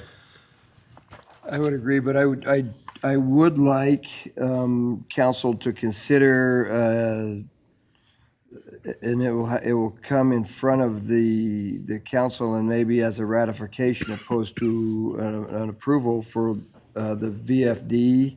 Yeah. For the senior center. And what else was there? I think those were the two that. Are you saying? Oh, and the fire department, but we'll have that on the agenda tonight. So. Are all 3 of those coming before us on an agenda, or are you asking for something right now? Well, I'm just wanted to get a nod or something so that we can get moving on them, and if we need to expand, we can ratify. I would hate to put the senior center off Yeah. for another 3 weeks if we can get it done before August. And the VFD, we're having some issues out there right now. It sounds to me like we may not be able to fix that issue today, but in 6 weeks, we might be able to have that done if we can get the go-ahead, or we'll have to wait until we get the go-ahead to do that. So we can ratify it or we can not, so. And I'm looking at my attorney, and he's stone-faced right now, so I'm thinking I'm okay, and I'm waiting for you to ask me, Mayor. I was worried about that. I know what didn't you're gonna really, say. It depends. I didn't really ask, did I? I just said, I'm You were looking at me though, him. that's close enough. Jared Johnson, City Attorney. I understand what you're saying, Mayor. I would suggest this is agendized as an action item in today's meeting. I know we don't do a lot of motions and votes and work sessions, but you certainly can. My recommendation to keep things moving along would be to make a motion on those issues under this discussion and then ratify the contract after we get those things moving along so that we don't delay those projects any further. So the motion, Mr. Mayor, should be to approve this list of projects? No, I would only look to Only those approve three the- items. The two, because the fire departments will be on tonight's Okay. agenda, and so we don't need to worry about that. So senior center and VFD. That's what I would look for a motion for, and then we can ratify the contract after the fact. Can I make a motion to approve, to move ahead with the senior center sidewalk for $60,000 and the VFD Cree well for $32,559? Second. Okay, we have a motion. Thank you, Jared, for that clarification. We have a motion by Council President Lurick and a second by Cheatham. Shawnee, could you please call the roll? All right. Yes. Cheatham. Yes. Mansfield. Yes. Nichols. Yes. Paulson. Yes. Okay, and you'll see ratification of those agreements when we get that. If I may ask a question. Yes. Mr. Mansfield, is there the possibility that some of the already allocated funds or some of those that are yet to happen, we might gain that $67,000 if we've overestimated?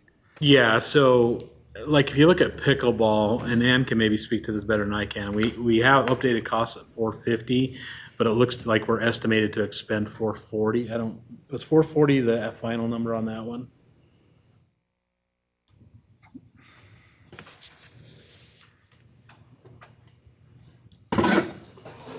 We're still estimating around 440, but I should have most of the bills by the end of the month for that. Will be, the Tom's bit, all his stuff is in. The fencing will turn over pretty quick, and the surfacing I would anticipate also. So I don't have an exact answer, but I think there should be a little bit of cushion there. So there may be 10,000 there. And then we may have some, depending on what we do with the real property, I mean, that one's just set at $500,000, but there may be a little bit in that one as well, depending on what we do with that, so. But yeah, Is there any other wiggle room in? There may be a little bit in cemetery roads, kind of depending on how that ends up. I think the rest of them are pretty firm. Stormwater project, and even round million. Yeah, there may be some in that. Yeah. If necessary, we might be able to just simply Yeah. cut some of these numbers. Exactly. Yeah. All right, thank you. Councilmember Mansfield. Just a comment. There was a big discussion when we first were doing ARPA about the types of projects we wanted to use. And this list in general, but especially these new projects, I think that we are making that 1.6 million go a long ways and on things that the community are going to get to see. Listen, wells are important, but most people turn on their faucet and don't think about it on a day-to-day experience. But when it comes to the Ross Park, the Ross Park Aquatic Center, the cemetery, the Senior Citizen Center, the skate park, Legacy Park, I mean, those are tangible things that people are going to get to see every single day. And I think that's a great use of $1.6 million. I might just say, I think about it, Justin. No, the community has spoken and we've listened. I think that's, I mean, to Josh's point, they've said this is what's important to us and we've listened when it comes to this ARPA money. And I think the council's done a great job with that, by the way. Well, if I may Rick? issue a counterpoint to that discussion, I'm having a water pressure problem at my house right now. It's been going on for a few weeks, and I see it every time I jump in the shower or turn on a faucet. If there's anything else in the house running, I don't have much water in the Highland area. So I think people are reminded daily if there's a water pressure problem, probably several times a day. I've got great water pressure, so. So the difference is one lives on the bench, That's one right. lives in the valley. That's exactly right. So, okay, thank you. Point for the valley people. Point for the valley. Your views aren't very good, you just can't shower. Okay. Thank you. Yep, thank you. And we'll move to agenda item 8 is proposed fire department project presentation. Fire department staff members will be in attendance to present information and receive council feedback regarding proposed fire department projects purchases. Good afternoon, Mayor and Council. Ryan O'Hearn, Fire Chief.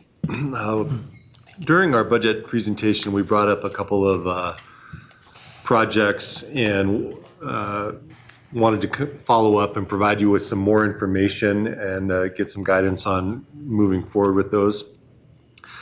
The first item that we talked about was a project to purchase a new wildland engine. As you know, we took delivery of 3 new wildland engines last year. We do run wildland engines out of 4 of our stations. And so one station is still responding with a 22-year-old vehicle as a frontline piece of apparatus. We received that apparatus years ago as a surplus engine from the BLM. And so we would look to potentially replace that engine so that we have a full fleet of 4 new wildland engines. The timeline for delivery of these engines is about 18 months. And so we would like to get moving on these projects as soon as possible. We did reach out to several vendors, including the vendor that we purchased the 3 wildland engines from. It's pretty startling to see the amount of increases that we are seeing with these engines. In fact, the engine has doubled in price just since we ordered 2.5 years ago. And so while we were hopeful to maybe use the same vendor as we previously did, the cost, I think, would just be prohibitive. The price on a new engine from the vendor we used last time is now $340,000 for the engine, and then we would have some additional costs for radios and some other equipment. That's twice what we spent 2.5 years ago when we first placed the order. We did find another company, Cascade. They are a little less, and we had looked at them previously, but they had a problem obtaining chassis during the pandemic. That problem seems to be resolved. Their bid came in lower. They're at about $255,000, and then we would request an additional $20,000 to outfit it with radios and equipment. So that purchase would come in at about $275,000, just to give you an idea of what we'd be looking at. We have gotten some revenue from wildland deployments in the previous few years, and that was discussed when we got these engines a few years ago. Over the last 5 years, we've been participating more and more in these wildland deployments. We actually have a crew in Nevada right now on a wildland deployment, and we do receive some revenue for that, as well as the incident covers the backfill and the wages for the employees. So the city is made whole and then receives some revenue for the rent or the use of that wildland engine, which we have put in Fund 78 with the idea to replace wildland engines and create a sustainable method of purchasing these apparatus. So we do have funds in Fund 78 that we would be able to access to move forward with the project to purchase a wildland engine. Mr. Mayor. Yes.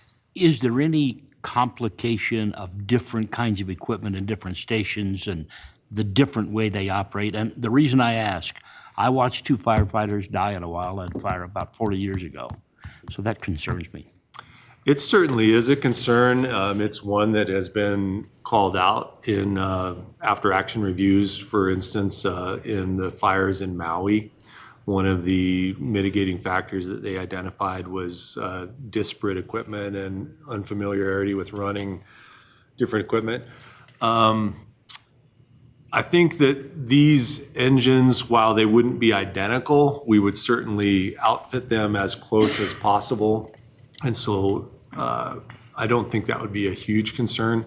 It would be nice to have them all identical, but the cost, that $90,000 is pretty prohibitive increase. And so I think they would be close enough in nature. We would design them that they're not vastly different. So we'd probably put the same type pump on, so the pump would run the same across the different apparatus. The equipment configuration would be a little bit different. I think the reels on this other vehicle might come off the back versus off the side. So there's just some small differences. So are the operational controls then similar? Yes, yeah. Okay. The second project that we mentioned. Chief. Oh, apologies. Councilmember Nichols. So you mentioned that there's funding available in Fund 78. Is that funding that your department set aside in Fund 78? That's correct, yeah. So it came from your department? Yes. From their department, set aside for this purpose. For this purpose. Got it. Yeah, when we set it aside, it was intended, it was revenue from wildland deployments, and it was intended to sustain our program and purchase wildland engines. Perfect, thank you. Okay. Second item that we just wanted to quickly educate you about was a remodel that we mentioned at Station 1 and then a small remodel at Station 2. Station 1 is our main station over by Albertsons. It was built in 1960s, and it is our last station that still has a common shower facility. So it's kind of the old locker room style shower where you just have 2 shower heads in the same common area. We have the stations that have been subsequently built since then have been built with separate shower stalls that then open into a common area, but the shower stalls themselves are private. And then since then, we have retrofitted Station 2 to have a completely separate shower room, actually. A door that closes and locks, you have a changing area, and then an isolated shower. And we would look to do that at Station 1 to bring them up to what has become more industry standard for bathroom facilities in stations. That station does have one separate dorm room that has its own attached showering facility. So we are able to accommodate different genders, but we would like to move forward with updating the shower situation and the bathroom situation at Station 1. We solicited bids from 4 different contractors. Only one contractor responded and bid on the project.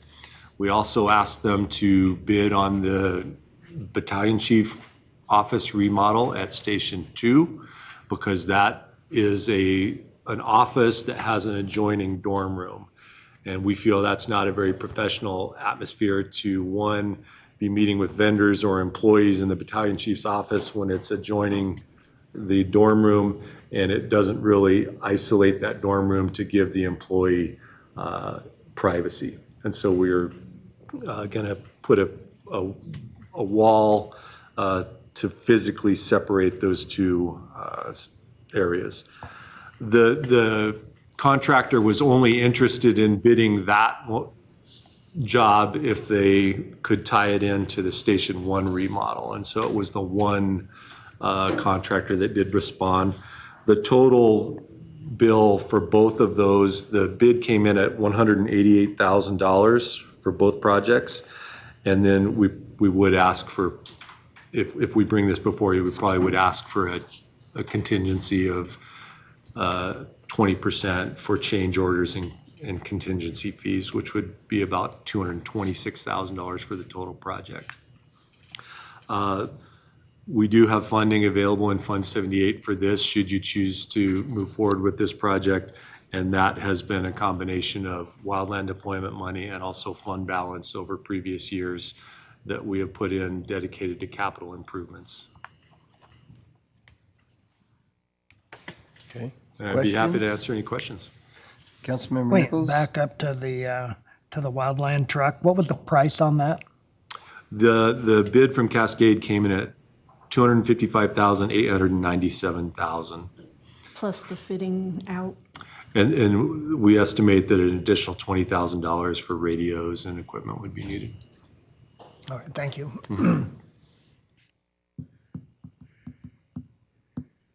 Other questions for?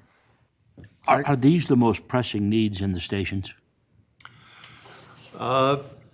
Yeah, the bathroom situation has been ongoing for some time and has been one of our projects. We are looking for options for apparatus storage. We have, for these wildland engines and some of our fire trucks, we actually have more vehicles than we have physical space to put them, so some of them are out in the elements. And so we are searching for that solution, but right now, these are kind of shovel-ready projects, and we want to get the wildland engine ordered because there is an 18-month timeline.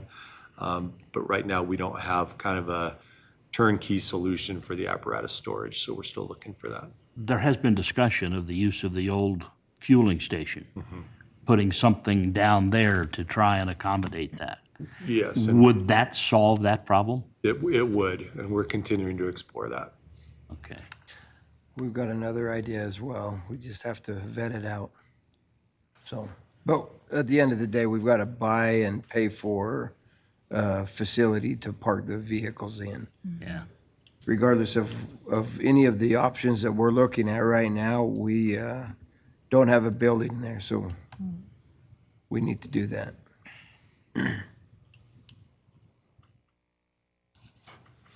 Do we need a motion on these, or are we doing this You tonight? know what, I don't think we necessarily need a motion. I think just the direction for them to bring it in front of the council, and we'll get it in front of the council so we can move forward. Is that right, Ryan? Yeah, I think that would be fine. Can I ask one question before we do? Sure. On the wildland deployment and the reimbursement rate, we're reimbursed both for the time of the firefighters as well as the use of equipment, correct? Correct. So I've worked for a couple different employers, some whom reimburse the mileage for my car enough that it barely pays the gas, others who pay enough that it covers tire wear, oil change, engine wear, and routine maintenance in addition to the gas. There's a range, right? Where does the wildland deployment fall? That's a good question. So we work with the Idaho Department of Lands to create agreements, and they are a template that is agreed upon statewide, and there is a set amount that an apparatus gets per hour. Okay. And it is figured and it is revisited on an annual basis to ensure that it's meant to cover the cost of the wear and tear and the replacement of the vehicle. Okay. And so I would say that it is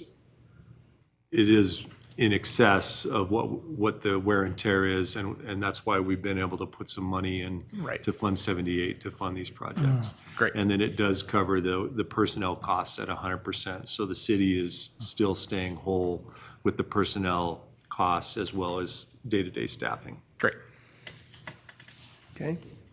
Councilman. As a follow-up, with the increased cost of this equipment, are those prorations keeping up with what's happening? I think they are because we just renewed the agreement this year, and they were based on some updated apparatus costs. And when they solicited information, we gave them these bids to be used, not what we previously spent. Good, good. Okay. Very good. Are we okay moving forward with this and bringing it to us in the council meeting? Sounds good. Yes. Thank you. Thank you Got very some much. direction there. Thank you. Okay, we'll move to agenda item number 9 is proposed fiscal year 2024 sanitation fee amendment. Sanitation staff members will be present to provide information regarding proposed mid-year fee changes, amending Exhibit S, sanitation department fees, of the city's fee schedule for sanitation services for fiscal year 2024. Good morning, me again, sorry. I'm joined today by Carrie Farnsworth, our sanitation manager. As we've discussed a couple weeks ago, we're in the process of looking at options for recycling moving forward. We've had preliminary discussions with you folks. As everything starts coming closer to fruition, we're starting to put markers in place. You will probably see on July 18th, it will come before you for your consideration moving forward with this plan. And so in order to do that, we needed to establish fees that would be charged at that facility, as well as Gene will touch on the budget amendment. We felt it was an appropriate time now because it has to be published a couple of times for a public hearing. And so at any time, if the council decides not to move forward on this, all of this can go away. So today we're just talking about some fee updates.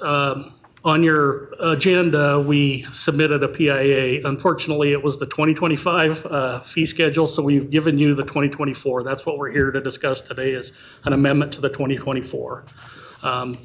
So on the 25, you'll see that it's got the updated pricings for next fiscal year plus these costs. The 24 has the existing prices for all of our services, but then it's got the updated section. That's all we're really talking about. And these prices will be the same for the remainder of 24 through 25 for these particular things. But we just wanted that for clarity, so it wasn't confusing. Unless I made it more confusing. Yeah. This page 5 is the only thing that's new. Yes. Everything else is staying the exact same. Yes. So does that, if I may, Mr. Mayor? Absolutely. Does that mean people are going to see an increase this fiscal year? Correct. If we purchase the facility, only people that bring materials to the baling facility will see this increase. So it's not going to affect a residential homeowner? Okay.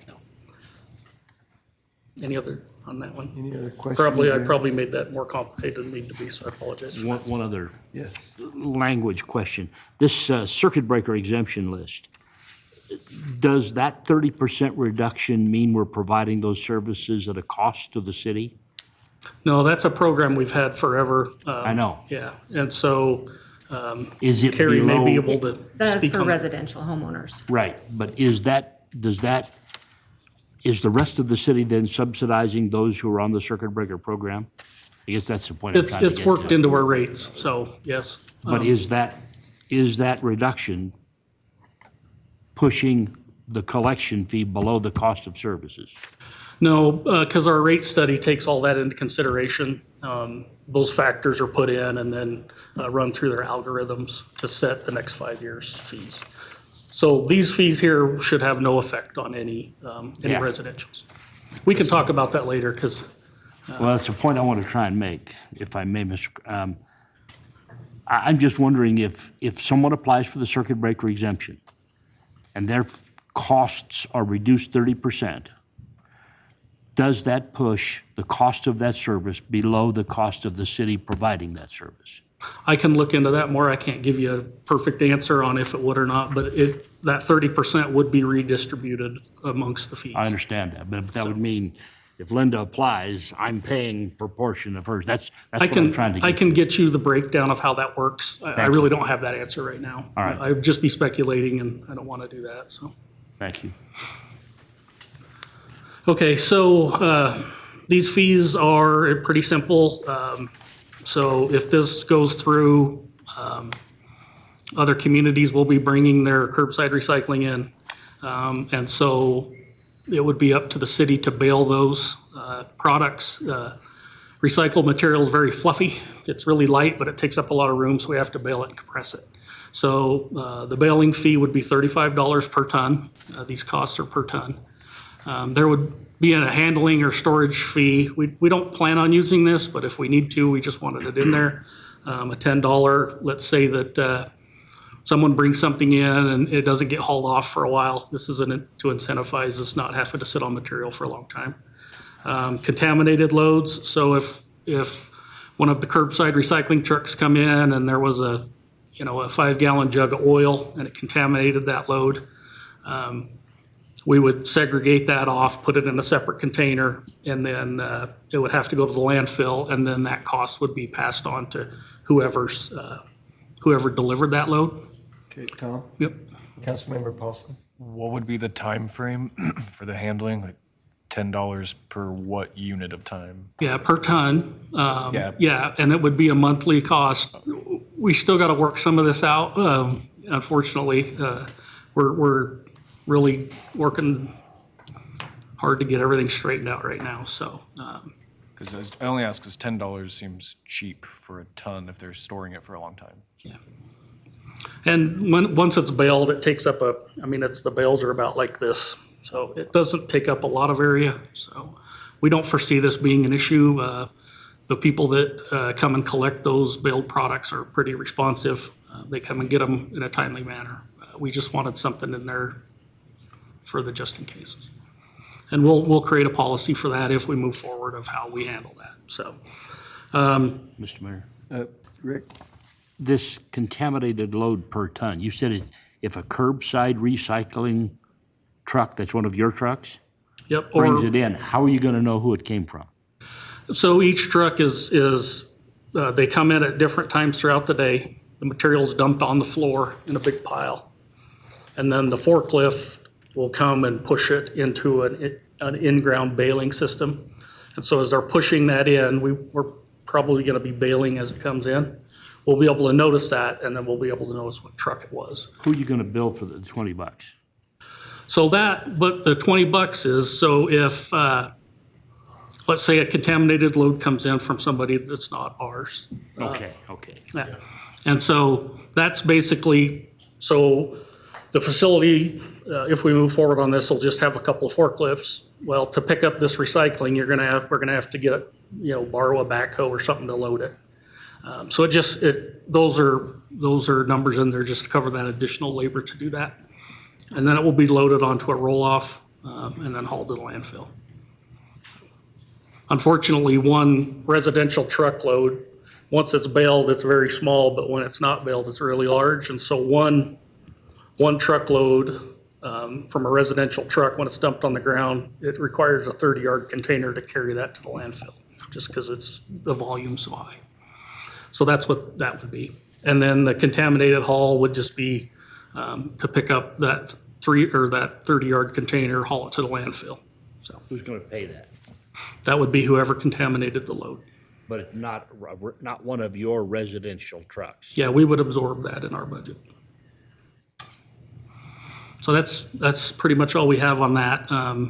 We don't know what we don't know, so we've consulted a lot of people in the industry about these costs, and we've visited a couple baling facilities, and so we feel pretty comfortable with these numbers. It's pretty much industry standard.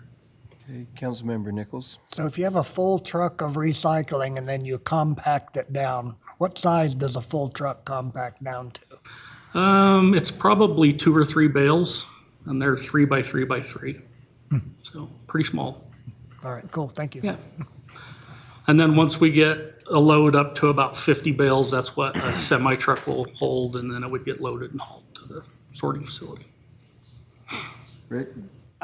Has Bennett County committed to any cost for hauling to them yet this next year? Yeah, they have agreed at the $35 a ton. Yep. Okay. So at least we haven't heard any different. So last we were told that was it. Okay. Any other questions? Okay, super. Thank you. Then we will move to agenda item 10 as proposed fiscal year 2024 budget amendment. Finance Department staff will be in attendance to present to council detailed information on proposed fiscal year 2024 budget amendment for the public hearing to be held on July 18, 2024.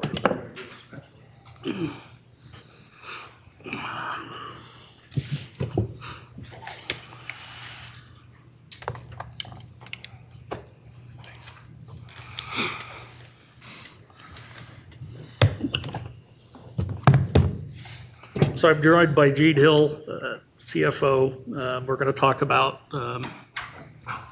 if we go down this road, if on the 18th, whatever direction you choose, we just want to be prepared for that. And so as I talked about earlier, to meet all the publishing requirements and public hearing requirements, we're proposing this amendment at this time that can be stopped at any time if the decision is made. Council, Gene Hill, member of the finance team. As you know, from time to time, we come before council to make changes for grants, get permission, or unforeseen things. At this time, as Tom's been talking about, we're are requesting a budget amendment for fiscal year 24 in the amount of $2.7 million. Currently, the sanitation's budget is 12.7 million. With the 2.7 additional million, that would bring it to 15.5 million. That will change the total city budget from 178 million to 180.8 million. Currently, there are plenty of excess reserves in Fund 30 to cover this. And so with that, we would like to have your direction on going ahead with this amendment. So this amendment is only for the recycling facility is what we're talking about? Yeah. Okay. Questions, council? I see none. Can I say one thing? I just want to thank our legal department, our finance department, our clerk. This has been a huge effort over the last few weeks. More details come to light as we get closer on this. On the 18th, we'll go into those, but I just want to thank everybody because it's been a healthy bit of work, so. Can I just add also that this is also not us trying to take over the world. We're responding to our community and their desire to continue to have recycling when the possibility of recycling is going away. Correct. So I think it's a yeoman's job for you and Carrie for doing what you've done and getting on top of it so that it didn't go away. I remember the outcry that we had a few years ago when they stopped taking plastics, 3, 4, 5s, and I still hear that. And so this is something that's extremely important to our community and something that I think is absolutely necessary, and there was no question. We will. The community speaks, we listen, and we react. And so I think that I've got to commend the council for being willing to step up and do this as well when we've got that. There's a reason we have reserves. This happens to be a great example of that. And our community will be able to continue to recycle as they would like to, opposed to just having it go away. So thank you for everything you've done. Thank you. Mr. In Mayor? that. Yes. I agree with everything you said, and I was just wondering if Tom could repeat the numbers, because I think it means so much. The national average versus our participation rate, that says everything to me. So Pocatello is kind of the gold standard in the United States. We're at 77% participation rate, so over 3/4 of our population utilizes the recycling program. The national average is in the low 30s, I believe, low to mid 30s in percentage. The EPA has set a goal for 2030 to be at 50%, and we hit that a long time ago. So I don't know if it's true, but I think it's probably one of the most used programs that the city offers. And moving forward, we have a decision to make whether we keep it going or not, and I think we're on the right track. And I think it's going to be a good thing. Thank you. And to echo the mayor's point, this is why we have reserves, undesignated reserves. When things like this come up, we never know. And so I think it shows the benefit of a rate study where it works in these contingencies that can pop up out of nowhere. So. Super. Thank you. Thank you. With that, then we will move to agenda item 11 is fiscal year 2025 budget development.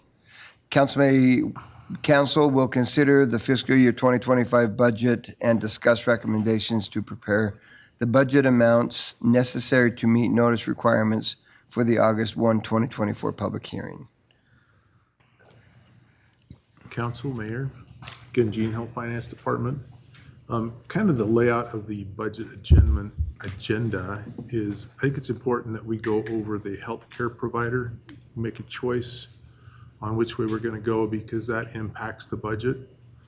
And then after that, I think there are 3 options that we need to go through to meet kind of the final budget that we'll publish. So with that, I would like to have you have the discussion about which health provider we're going to go with, whether it's Blue Cross, whether it's Select, or whether it's Pacific Source. And I'd ask Heather to come up because this is going to be her discussion.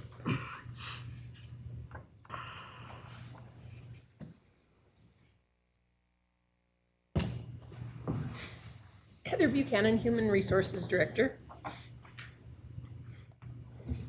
Hi, Heather. Hi. I'm here to answer questions you might have from next week. Otherwise, I'm ready for the discussion. So, Council, a few weeks ago, we had a discussion. We left in the budget the higher rate of Blue Cross. So, in case Council wanted to stay with Blue Cross, and we didn't have to add to the budget. So, it is there now. The real question is, today's the day that we said a couple weeks ago that is drop dead. So we need to know the council's desire on insurance right now so that we can move forward and have the rest of this this development so we can get things done. So who wants to go first? Brent says I'll go first. All right. Actually, I have a question. So Heather, you're the expert here. Which of the 3 do you recommend? As I deflected in the last 2 meetings, all 3 of these carriers have very good networks. They cover the vast majority of the the providers we currently have. We'll develop relationships with the new carriers if we do move that route. One of the most common questions HR gets when we're in this situation, and we get it from employees and council members, is what happens to my deductible? What happens to my out-of-pocket? So what we've paid currently will carry over to the new carrier if we were to change. So from October through December, anything you've paid, regardless of who the carrier was, will be carried over. So an employee will not have to meet those deductibles twice. The other big feedback we're getting is employees are concerned about having the University of Utah out of network. That is by far the most common thing we are hearing. From that viewpoint, I think Select Health might not be the best fit at this time because that is a hospital our employees utilize very heavily. In fact, it's I believe number 3 on our list. So that is my only kind of caution, is I do have some concerns about the University of Utah being out of network. So you still didn't answer my question. I did not. I don't think she's going to. I think that's your decision to make. I might just recap. Blue Cross is where we are now. We know Blue Cross. We know what to expect with Blue Cross, and so that's what we've got. Our employees know it. They understand it. Select Health is the one that is the IHC. Yes. Yeah. IHC, so they've got a very solid network in Utah, and are making some inroads in Idaho, but they do not have University of Utah in network, which is the concern. Pacific Source is making some inroads. They seem to be the lowest cost amount for the city, and they're willing to do one-offs often when they need to, and it seems like that process is not as difficult as it could be. And so or at least that's how it's been represented to us. The school districts were in Pacific Source before, and so you've got that. Is Idaho Falls with Pacific Source right now? They're not with Blue Cross. I don't remember which carrier they're I with. think they're with Pacific Source. They're with Pacific Source? Yeah, Idaho Falls is with Pacific Source right now. But Pacific Source does not have a big footprint right now in Idaho, but they're a large carrier. Their national plan is Aetna. Is that right? Yes, their overall blanket network is Aetna. Is Aetna. I might just say it was represented that Blue Cross has sold in the past to a for-profit organization. That is not the case. I did ask that question to the CEO, and they are not a for-profit organization, nor did he anticipate that ever happening. And so, but he qualified that with, I never say never. But they are not looking for that right now. It has not been, and it was not, is not a for-profit organization either right now. So that's a very quick rundown of the three. Did I represent any of them You represented it wrong? well. Right, okay. I think we're okay. I'm running through these things like crazy. So let's go, Councilmember Nichols, and I then think Councilmember Paulson was ahead of me. Paulson, and then, okay. Gene, could you refresh our memory on the cost, the difference? So roughly speaking, I believe Blue Cross was 9.9 million, and I'll get an exact number for you, but it was about a $200,000 differential between Select Source and Blue Cross. Select Health. Select Health, thank you. And about 400,000 between Pacific and Blue Cross, Pacific Source. Got it, thank you. And that's just this year, not looking into the future, right? That's just this fiscal year, or fiscal year 25. All right, perfect, thank you. Yeah, for me, based on conversations with city people and the overall cost difference, I think Pacific Source is the better choice. If you'll indulge me in a couple minutes to speak. I figured it wasn't going to be a 30-second thing. It's not 30 seconds. Pretty passionate. I am. And Mr. Mayor, you made a comment, and I don't think you meant it the way I took it, but you made the comment about my perspective being one of a provider view. And I realized that maybe I needed to take a broader perspective. And so over the past couple of weeks, I've done about 40 hours of work on this matter and want to talk about 5 different areas that I think we need to look at when evaluating, and that I looked at when evaluating this choice. The first of which is obviously network. I think that was discussed previously and spot on. I talked to employees in about 5 different departments, and 2 of them expressed a real concern of losing the U of U. And so because of that, I chose to focus my effort moving forward on Pacific Source. The second element is administration. Our HR department has to administer the plan, and the ease of which they're able to do so plays a big role in the success of those benefits. I spoke to HR administrators at 6 different counties, cities, and school districts about their experience. They did say that switching is hard. The switch of any carrier is always going to be hard, and it's a lot of work. And so I do want to note that, and that it isn't just a flip of a switch. But they all spoke very highly about their experience with Pacific Source. One told me that their school district was renewing after their 3rd year when they switched away from Blue Cross due to cost. And she said that she's actually very pleased because every time she calls Pacific Source, she speaks with a person who has decision-making authorization. And so if they have difficulties, she actually gets somebody who makes a decision, not somebody who takes a message to pass up the line. The third element is customer service and the ease of working from the employee side. Employees at all 6 of these organizations were overall pleased and enjoyed their experience with Pacific Source. I also spoke with 4 seniors who I work with in my professional career who made the switch when Pacific Source withdrew their Medicare Advantage plan and they instead went with the Blue Cross plan. 3 of them didn't notice a difference and they felt like their experience and their customer service was just as good. 1 told me that she wished she could have Pacific Source back because everyone she talked to was very kind to Pacific Source. And so they all had fairly good experiences as well. The 4th tenet would be the use of the benefits. Even if the network coverage is the same, it's important to know whether or not we're actually able to successfully use these benefits or if the provider or carrier tries to deny them. Two of our employees expressed concerns that major claims that they have had over the past 3 years with Blue Cross, they had a fight to get covered, and in one instance was not fully covered. Everyone else was pretty happy.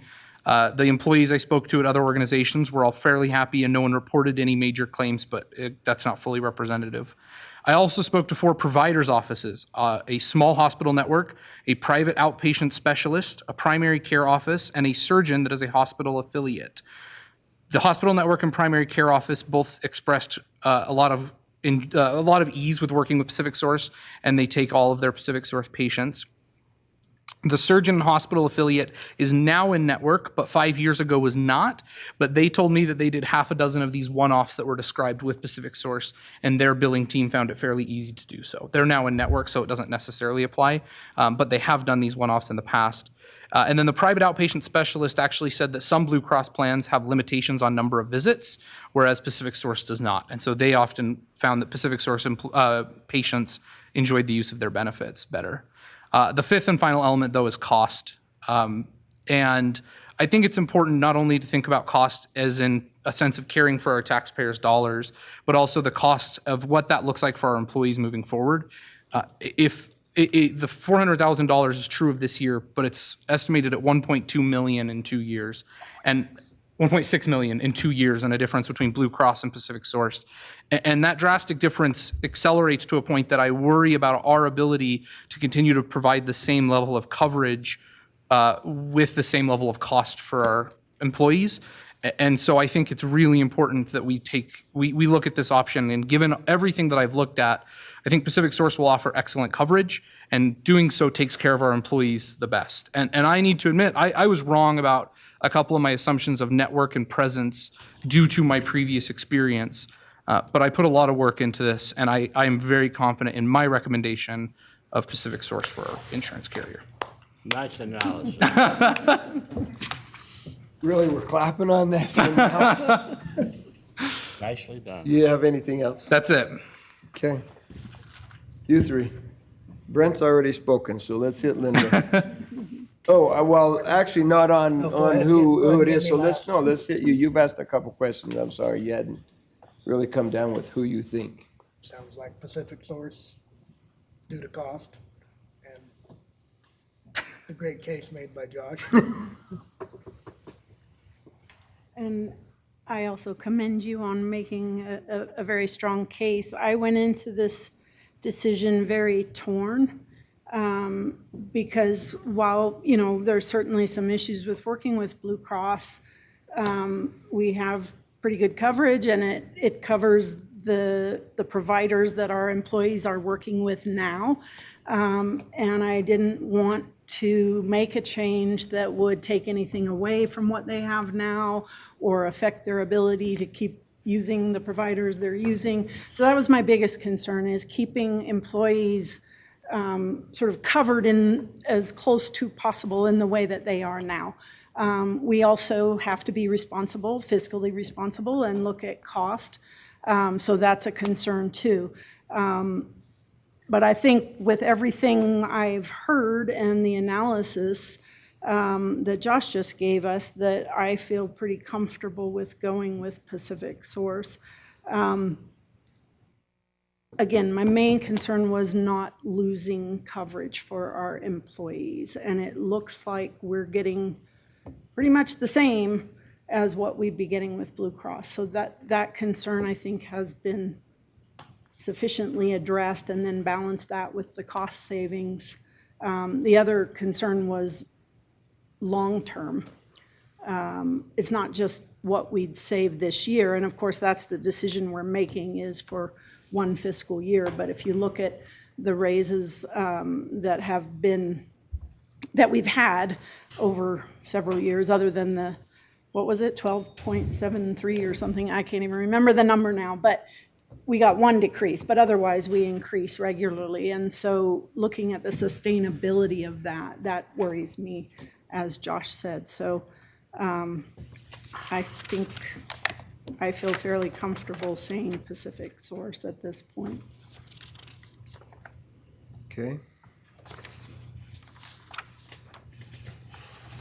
I'm not going to waste everybody's time reiterating what's been said. I think the argument's been very strong, but I would like to relate a personal experience. My insurance is not with the city. When I took the job in the legislature, I moved to the state plan. They just changed from Blue Cross to Regents, and as an employee, it amounted to nothing for me. I mean, I got a new card in the mail. Every time I go in, I present it to a physician or a dentist or a vision or a prescription pharmacy. That's the total amount of work that's met as an employee in changing. So the load is on HR to make this happen. But as far as an employee goes, it has amounted to nothing. I've been impressed how easy it is in today's computer age to make that kind of a change as an employee. So, yeah. Let's do the taxpayers right and save some money. Well, I'm going to be the lone dissenter then, because we did change, and it was a pain. It was very painful for employees. It was very painful for HR. It was painful. We made that change. And my biggest concern with going to Pacific Sources, we're going back to what was a pain. And I know it's a different carrier right now, but their major network was that one that was created such a problem and so much angst. And so I would personally prefer staying with Blue Cross because we know it, and the employees know that, and I understand and I can appreciate all the work that's been done. I think it's great, and that's what I asked you to do, is that work and that homework to make it happen. I did an awful lot of homework as well, and came back with Blue Cross as being my preferred, just simply because I have been a user. I do know and understand the what we have with it. When we did make the switch years ago, I was a user, and it was a pain. It was hard, and my fear is that it is hard. So hopefully, that things have changed. That was, how long ago did we switch and then switch back immediately? Years. 8 years? Is when we moved. No, because it So- was during my time on the council. Yeah, but it was right as I became director, and I've only been director for 8 years. So about 8 years ago, and so in 8 years, I understand a lot of things change, but a lot of things stay the same. I think And you so came I on in guess, January. if Pacific Source, and I've got 5 of you up here that have said Pacific Source, so I really don't have a say in it, quite frankly, but if that's the case, and it were up to me, I would stay with Blue Cross, because we know where we are, we know who we've got, and our employees do too. And so this is just another thing that is worrisome for me, but for our employees. But A comment to that. we'll do it. I always think the council makes the right decision, and so Linda and then Josh. Well, I really appreciate hearing your comments, because that was the part I was struggling with too. When I came on the council, we switched to Aetna. I've been with Blue Cross for pretty much my whole time in Idaho, my previous employer, and then since we've switched, since I've been on the council, and I've had a good experience with Blue Cross and had good coverage. And so thinking of switching makes me very nervous. And that's why I was so torn in this decision. And I experienced the change that we made before, and that did affect, as you said, it affected us personally as users, and it was not a good experience. So switching makes me nervous. And it's interesting, even in your analysis, Josh, that you talked about even the people that said they had a good experience with Pacific Source acknowledged that changing is not an easy thing. We changed once in my experience, and that was difficult and ended up not being the right decision. So voting to change again makes me extremely nervous. And the safe thing to do would be to sort of stay where we're at. But I do worry about the long-term sustainability of that. And so I'm still torn, but going to take a risk here, I guess. Josh? The 2 points I wanted to make, number one, I think that Pacific Source, so Pacific Source is a more regionalized carrier with an emphasis, and because of that, it means that they do have to contract onto the Aetna network. It's not that they're using Aetna's benefits, it's that they just already have those agreements in place, and so they piggyback on those.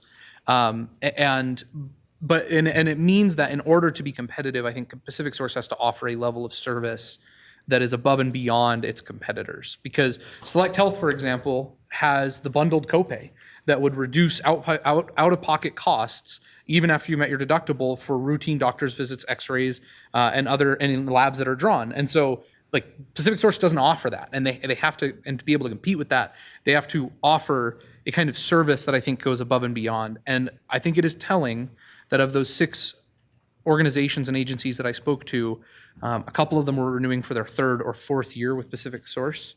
And if it had been as bad as our experience had been when we switched, I don't think that they would have gone back. I would have stayed. I think that there are other carriers that they could have explored, whether that's the state plan for the instance of school districts, whether it's Select Health for some of them. And it's telling to me that AJ's book of business, even if they're like that they are not going back to Blue Cross. And if people were having poor experiences over the past 4 years, they would be going back to Blue Cross, even at the expense that it incurs, and they're not doing that, which to me is very telling. Mayor, I'm still not swayed, but That's all right. That's all don't right, have to be but swayed. you don't have to be. I don't have to be swayed. That's true. Mayor, can I make one interjection? In that, I think given where inflation and things are going, this is going to become a common occurrence where we're going to have to change carriers every 2, 3, 4 years. It's just the way it is. I just want you to think about that. Yeah, thanks for adding to Right. my anxiety on this one. Thanks, Because you thanks, get- Gene.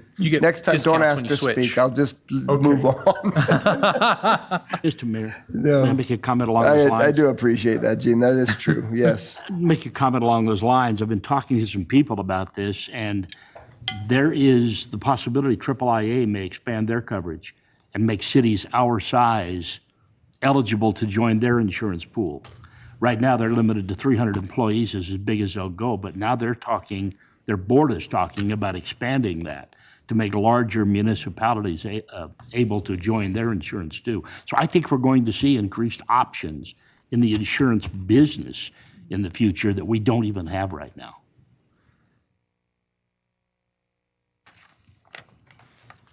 Thanks. End of report. Sounds good. So I've got 5 of you that are saying Pacific Source. Is that what we're doing? Yeah. Okay. Thank you, Heather. You can pick a budget now? Here, Gene. Thank you.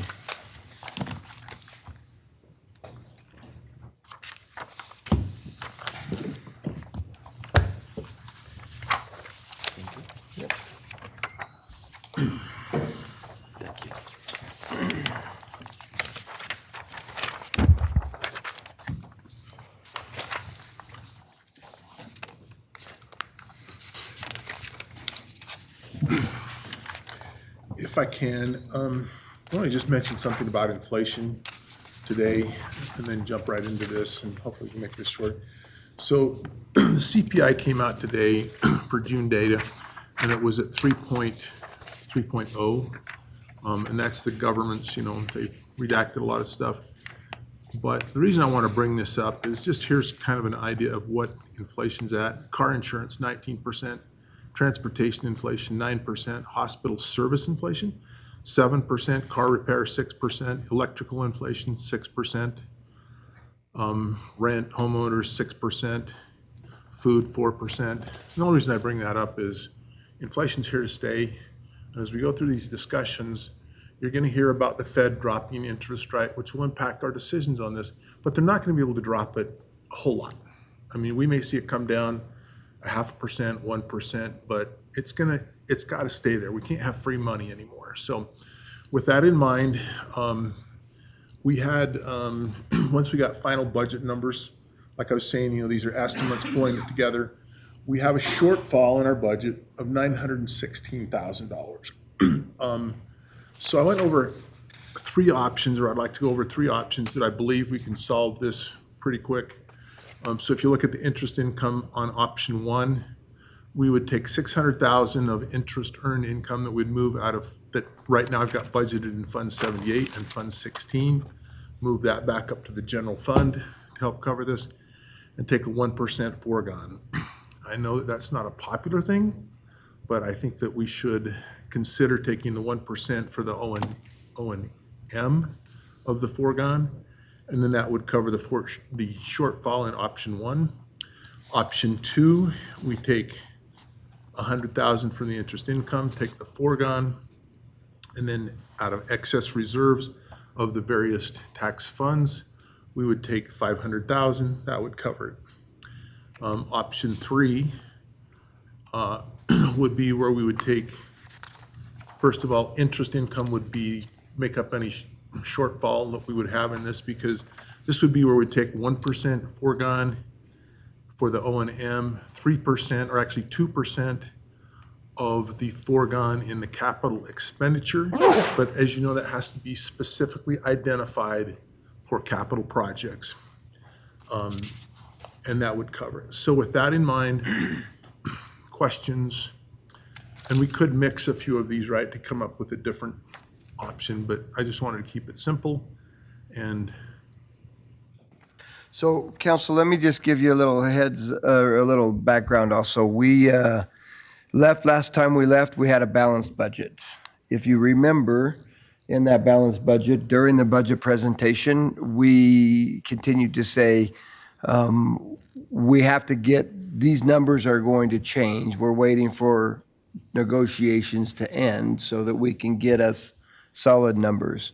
And so that's where you came up. We've got through the negotiations and at least the pay in the negotiations. And that's where you see that shortfall now is because of the pay and we've finally got good solid numbers with the negotiations done so we can get those to us. We always knew we had something there. We hoped that it wasn't this big, but it is. And so we sat down, Jean, myself, and Ann sat down and went over a number of different scenarios and thought it would be better to provide you with three options for you to at least start your thinking on how to move this forward. I personally believe that option one is probably your easiest and best option, but as you look at this, I know taking 1% foregone is not a fan favorite necessarily on the council, but I think that's kind of where we are. We have foregone for a reason, and this is kind of that reason at this point. So, Brent? Hi, Gene. So we're $950,000 short? 916,000. 916, and that is entirely due to personnel cost? Yeah, and remember, there's so many things that are dependent upon, you can't get an accurate number until you know what the personnel costs are. For example, planned retirement or planned non-retirement. And so until we have those exact numbers, we can't really fill that in. And that's why I was trying to emphasize so much that these budgets are estimates until we can get final numbers. So a big part of this is the planned retirement. But, that 2/3 of this is basically from the negotiations and what's happened in the payroll. All right, and the option one with the interest income is 600,000. How much have we earned, or do you anticipate we will earn in interest? So in the budget, the way it is right now, under this option, the way we had it is that we would earn $5 million on interest income, and that's why I wanted to go over early the expectations of where the Fed's at. We took $1 million of that, right, and we put $750 into Fund 78, 250 into the emergency repair fund. And what I've done to make this happen, is what we've done is what the mayor and Ann and I talked about was taking that money out of there and bringing it back up into basically to cover in the general fund, 600,000 of that. So that brings it to, the 4.6 million, which is in the general fund to meet our budget. But do we have interest income sufficient to pay the full 916 without doing foregone? I hesitate. The answer is yes, but I think that we're going to push the risk a little bit. And risk how so? So if the Fed lowers the rates by 0.5%, that cuts out 500 grand. And so trying to balance the Okay, I expectations. understand. Thank you. Trying to read the tea leaves, and this is our conservative approach. Comments? Josh? I made this comment last year. Foregone is present, and the ability to tax for foregone is present with previous times that we have not taken the full taxable amount. The state set a rule in terms of the cap on our budget in a way that as our city grows, as our population grows, as the needs of services grows, as inflation grows, we will always be running behind. And there is the use of foregone increases that budget base that helps right-size the base of which we are then able to tax in future years without using foregone. And so I would be in favor of option one. Okay. Linda? I would say ditto. I'm in favor of option one for the reasons that Josh said too. I think that's the most responsible way to address this. Okay. Can you explain? This is my first time. Foregone. So make sure I get this right. Ann, come up here, please. So we have a 3% cap, right? But and that's based on the levy that we can take, and it's based on the 3 previous years. But there is a little bit of money that's left over we couldn't take because of that 3% cap, and so that rolls into the foregone. The foregone balance is about 5.5. Thank you for coming up. I just need to make sure she keeps me correct here. So anyway, the foregone balance is 5.5 million currently, and so we would only be using a fraction of it because we're limited to the 1% of that levy. The 300, I think it's 33 million estimated this go around. So it's the $330,000. If I may. Please. Ann Nichols, Pocatello Chief of Staff. Part of where our foregone also comes from is because the Bannock County doesn't have to give us their valuation numbers until I believe it's the first or second week in August. We are basing our property tax ask and all the calculations to get to our levy rate based upon a guess at this point.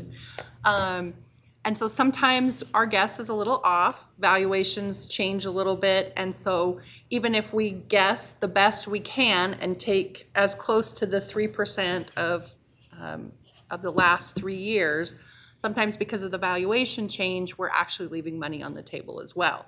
So it could be because you choose to leave money on the table. It could also be because we don't get the county numbers until well after we have to publish. That also forces us to leave money on the table. And that then goes into our foregone balance, which the state allows us to keep as future potential tax earnings. Thank you. Then option one. So I just might throw my own, I'm on a soapbox now. This is where the state is broken. because cities have to build a budget blindly, and they have to publish it, they have to have public hearings, they have to pass that budget, and then we find out if we were close, if we weren't close. Very seldom do you have solid or good numbers from the county, if you get numbers at all from the county. And the state, it's just backwards to me. For the where we live and the time we live in right now, it's backwards. And we should have numbers for us to build a budget, but we don't, and we have to build a budget blindly so that we can give our numbers to them. And maybe we're right, maybe we're wrong. And luckily, we've got great staff, and we have been pretty good at building those budgets and being in the right place. But it's just backwards to me, and I've got a good legislator on the end of the table. We've talked about this before, and we don't have any idea how to fix it. Quite frankly, there's just not enough time with the state's year that starts in July and our fiscal year starts in October. There's just not enough time with the notices and stuff, and so it's tough. But it's easy to sit out in my living room and talk about how bad we are at budgeting, but I'll tell you what, we're pretty damn good at budgeting because we do it blindly, and it's tough. It's tough. So, Mayor, if I could say, we do have a really good relationship with Bannock County, so it's not like we're not getting any numbers from them. Christy Klauser is really great about providing Jean with her best guess based upon what she thinks the Board of Equalization might be doing, based upon other things that the county might be doing. They work fantastic with us, but she can never give us her complete and final numbers. We're still doing everything based on a guess, and which is also why you hear the department heads and Jean and the mayor say, we budget so conservatively. We know those numbers are not coming in. We do the best we can to be way lower than what we anticipate the number coming in. and we do, I appreciate Ann saying that. We do have a very good relationship, and Bannock County does help us as much as we can, but their hands are tied too because they can't get their budget put together until we get our budget put together. And so it's a train wreck every year. So anyway, Rick. I'm going to repeat what you and I've talked about before. I will not vote for foregone, period. I will not support it, and I don't think we ought to be balancing the overall budget on excess reserves either. There's a fourth option, and that's to trim our budget by $916,579. That's what I think this council needs to do.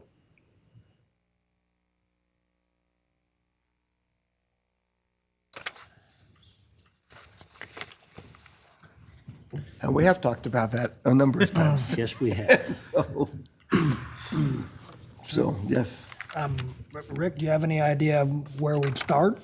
We start in every department. They got to go back to the drawing board and cut by $916,000. Mr. Mayor.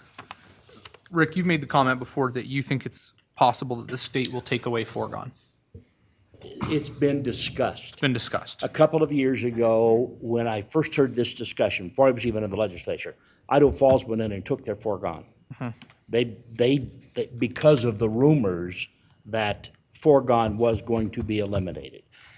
The problem that has occurred is there are taxing jurisdictions across the state that have reserves 600 times their current budget.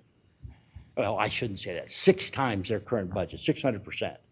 And the foregone lays out there as a potential threat when they've actually got more money sitting in reserve than they need. Sure. The most egregious offender is the Port of Lewiston. Their budget, they have 600% of their annual budget. And those who think everything should be run from Boise are trying to inflict punishment on those individual jurisdictions, but it reflects on all of us. It's not right. You know, everybody ought to be able to balance their budget and do what is necessary, but we are stuck with this 3% since 389 came about, what, 4 years ago now? 3 years ago, I don't remember, but it's a struggle. It is. You know, it affects urban renewal districts and how that income translates when we close those. There are a lot of restrictions on annexations, new property. I mean, it's a mess the way they've tried to control it. The last 2 years being in the legislature, what I have heard is, wow, we need to do something about this and this and this in 389, instead of just repealing the damn thing and starting over. And the fixes that have been proposed won't fix problems like this. And every community in the state is running against us, especially those that are growing like we are. Yeah. You take 488 acres in, and we don't see the income off those for 2 years. The way the budget system works, we won't see a dime out of those properties until the 2027 budget comes along.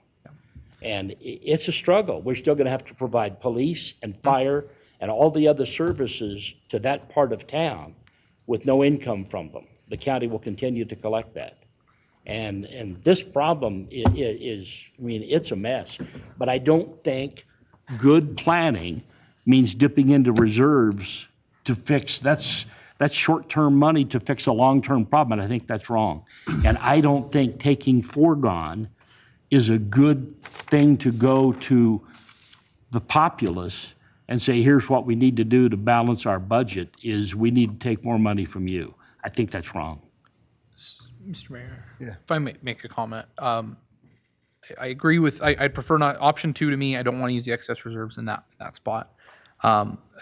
Where Rick and I are going to digress a little bit here is in, because I wanted you to give that backstory because it's a really important one for my belief on this option. You know, Rick, you had made the comment about, you know, balancing the budget, and I think that if in an ideal world, in a world where we are able to have been appropriately able to budget in years past, there'd be years you have that are below, you'd have, as we have had, but you wouldn't have the ceiling on this dare I say, arbitrary ceiling. Why 3%, I don't know, right? Arbitrary ceiling on what we can levy.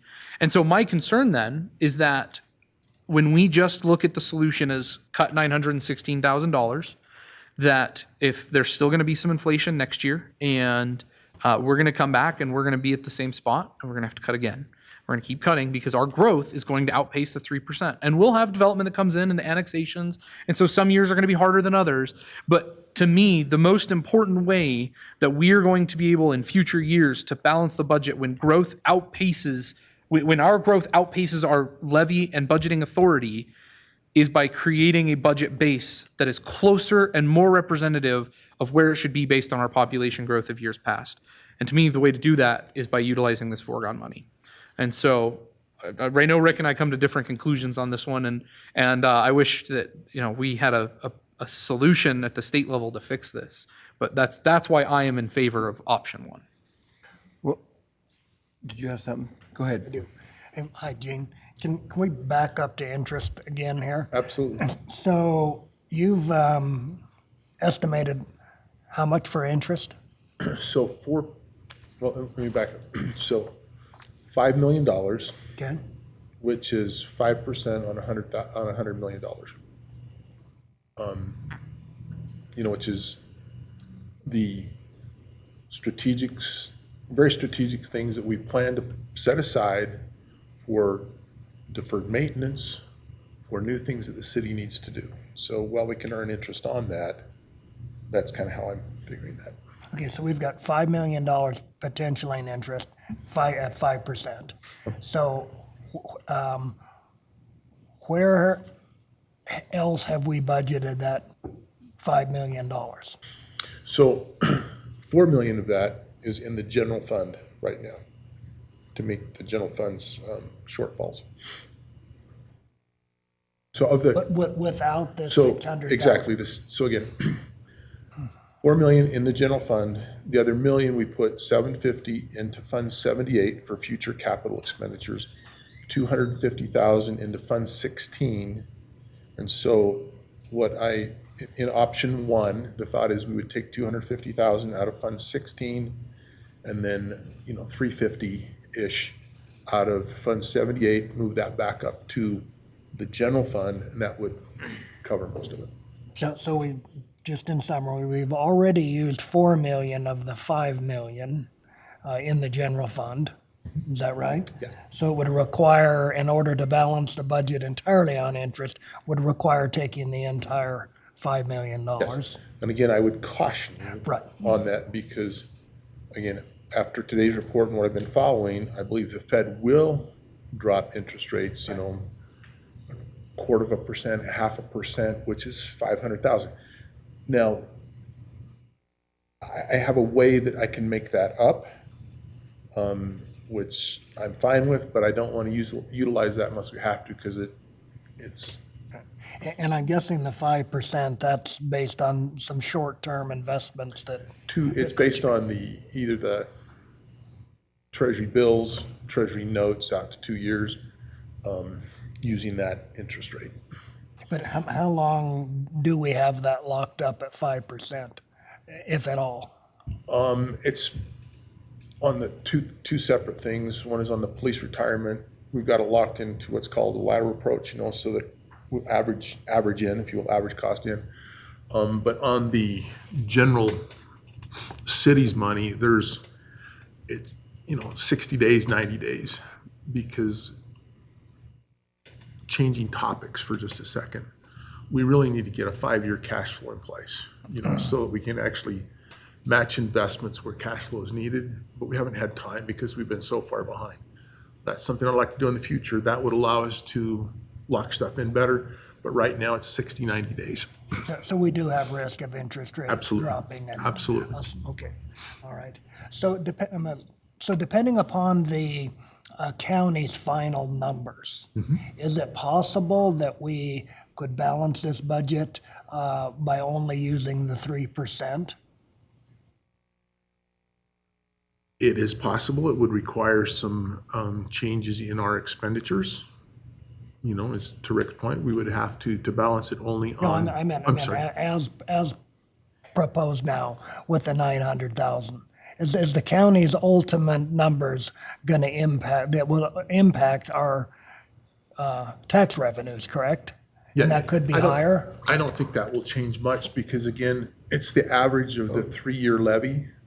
And we're at 33 million right now. And so that 3% on the 33 million is 997,000, which we've already taken. Okay, I'm going to jump to Josh real quick and then Linda. Because I don't think it's correct that it would balance, because my understanding is we publish our expenditures. We say, okay, this is what we think 3% is. We publish it. And then the county comes back and they're like, oh, psych, that's actually only 2.7%.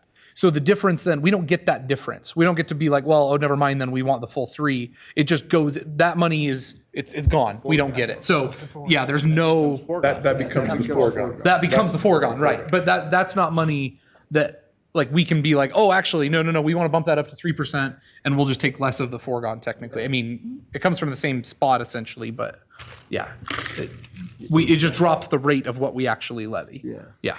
Yeah. Linda and then Rick. I just wanted to talk a little bit more about why I am in favor of option 1. I agree with Josh, and I'm going to disagree with Rick. I think, we have these constraints on us from the state about what we can do, but we also have an obligation to do the things we need to do for our city. And I think cutting $916,000 out of this budget does not allow us to do the things that we need to do. And I just, for that reason, think that using foregone is actually the more responsible thing to do, to be able to provide the services that we need to do at the level that people want. I don't think cutting is the answer here. And I agree with Josh on another point. If we were to cut that this year, it doesn't solve the problem going forward. We just have to keep cutting every year, and that's not sustainable in order to provide the services that we need to provide. So I think, foregone, it may go away at some point, but right now it's there and it's available to be used, and I think that's the more responsible way to be able to do what we need to do for our city. Okay, Rick? Well, I'm concerned when the county comes out with their final assessment numbers, that it's actually going to decrease this year. My assessments on my home went down this year, the actual appraisal.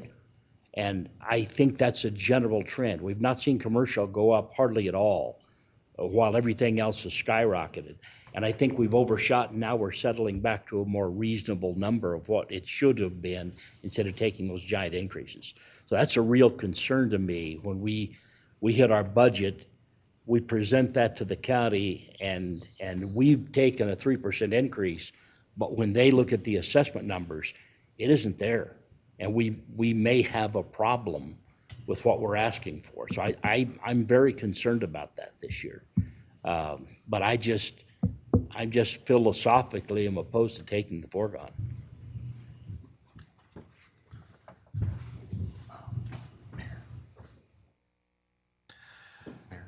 Yes. Okay, so can you correct me if I'm wrong? So the foregone then is already the city's money? So isn't it already ours or not? Yes, Potential.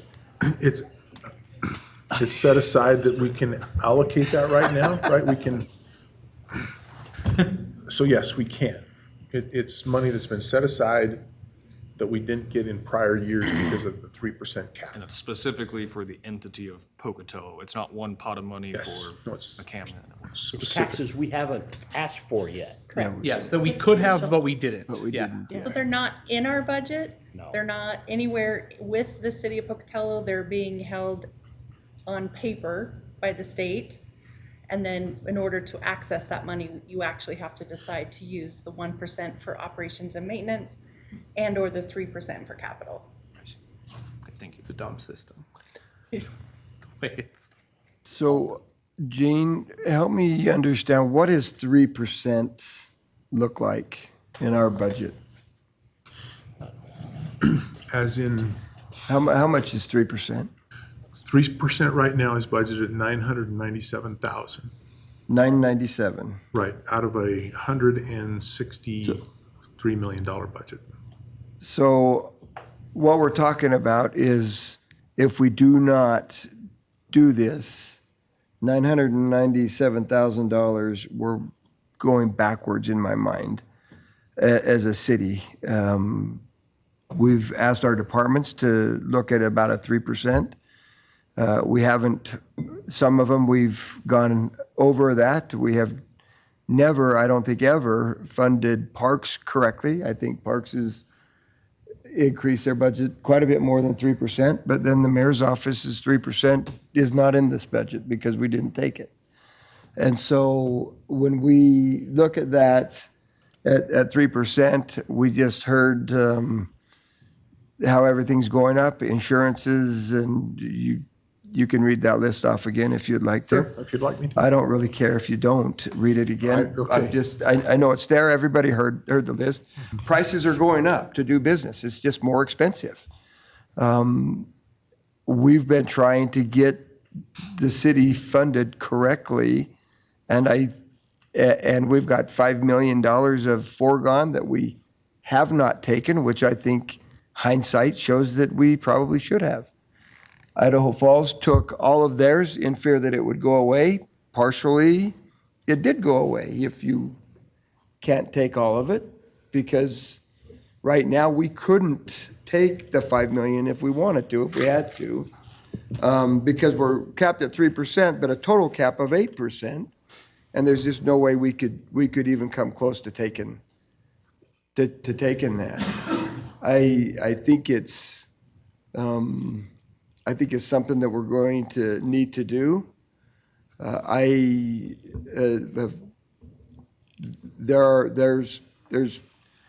think there's no way to do this without taking some foregone, 1%. As much as I hate it, I know that Rick and I differ on this one, and Rick knows that, because I think that we're going to have to. And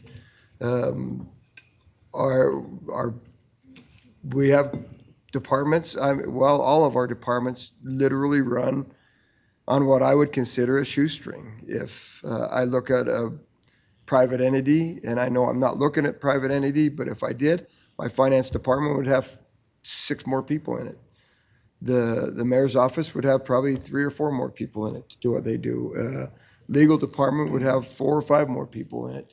And so as I go through all of the different departments, and if I wanted to try to compare them, with anything, you can compare them with different cities our size, and those numbers still increase in all of the things. And so I don't see us getting away from using foregone. If you use option 1, 2, 3, or 4, or 5, you pull up the options. I don't see a way around it. And I think it's even more important right now. Sorry, Josh, I see Fine, you're you, fine. Keep believe going. me. All right, you're good. I think it's just as important to take foregone with what Rick was saying. If values are going back down, quite frankly, as a homeowner, that worries me because real property should never go down. But if values are going down, that shows that we need more foregone in my mind. And I know that's not the right way to necessarily look at it, but I almost feel like you almost need to take more foregone. I wouldn't be comfortable necessarily taking more than 1% foregone in our budget right now. And so I think option 1 is good. I was just handed another option that is not bad, but it's a 1% foregone. So if we're gonna fall on the foregone sword, then we can't do it. We've got to cut parks back to where they were last year, and everybody else back to where they were last year. And a ream of paper costs more. Gas costs more. Ammunition for our police costs more.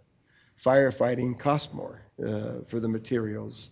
It's the world we live in. And so that's kind of where I am.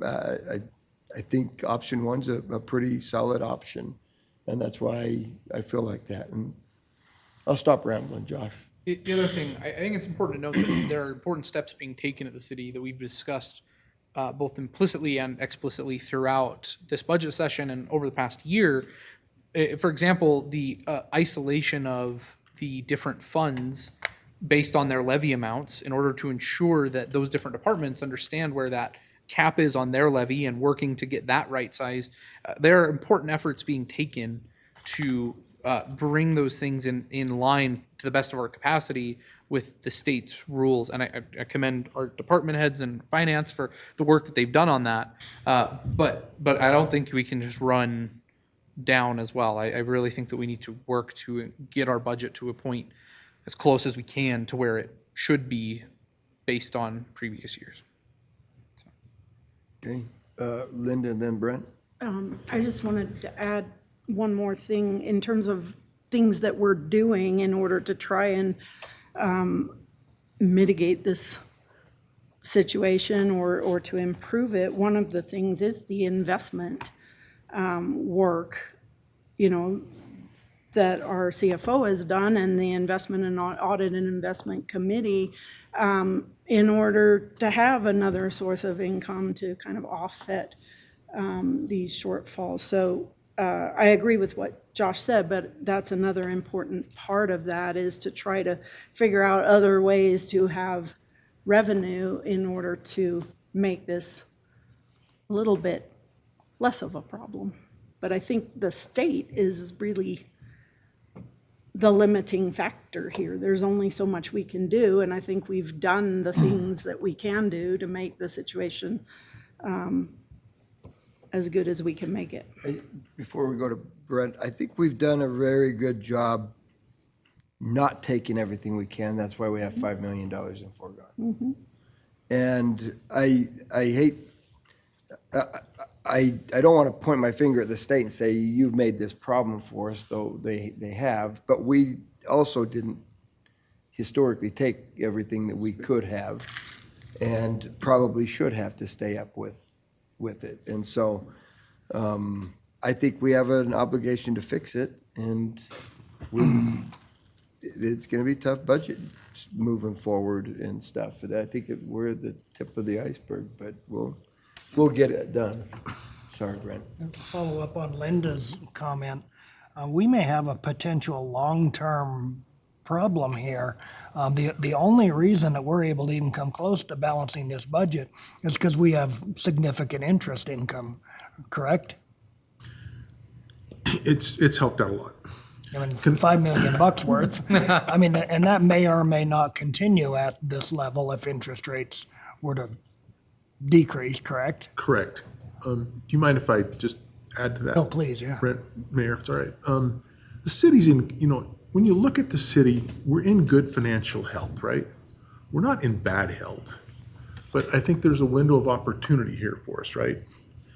And we need to fix the operational side. And, but that takes time.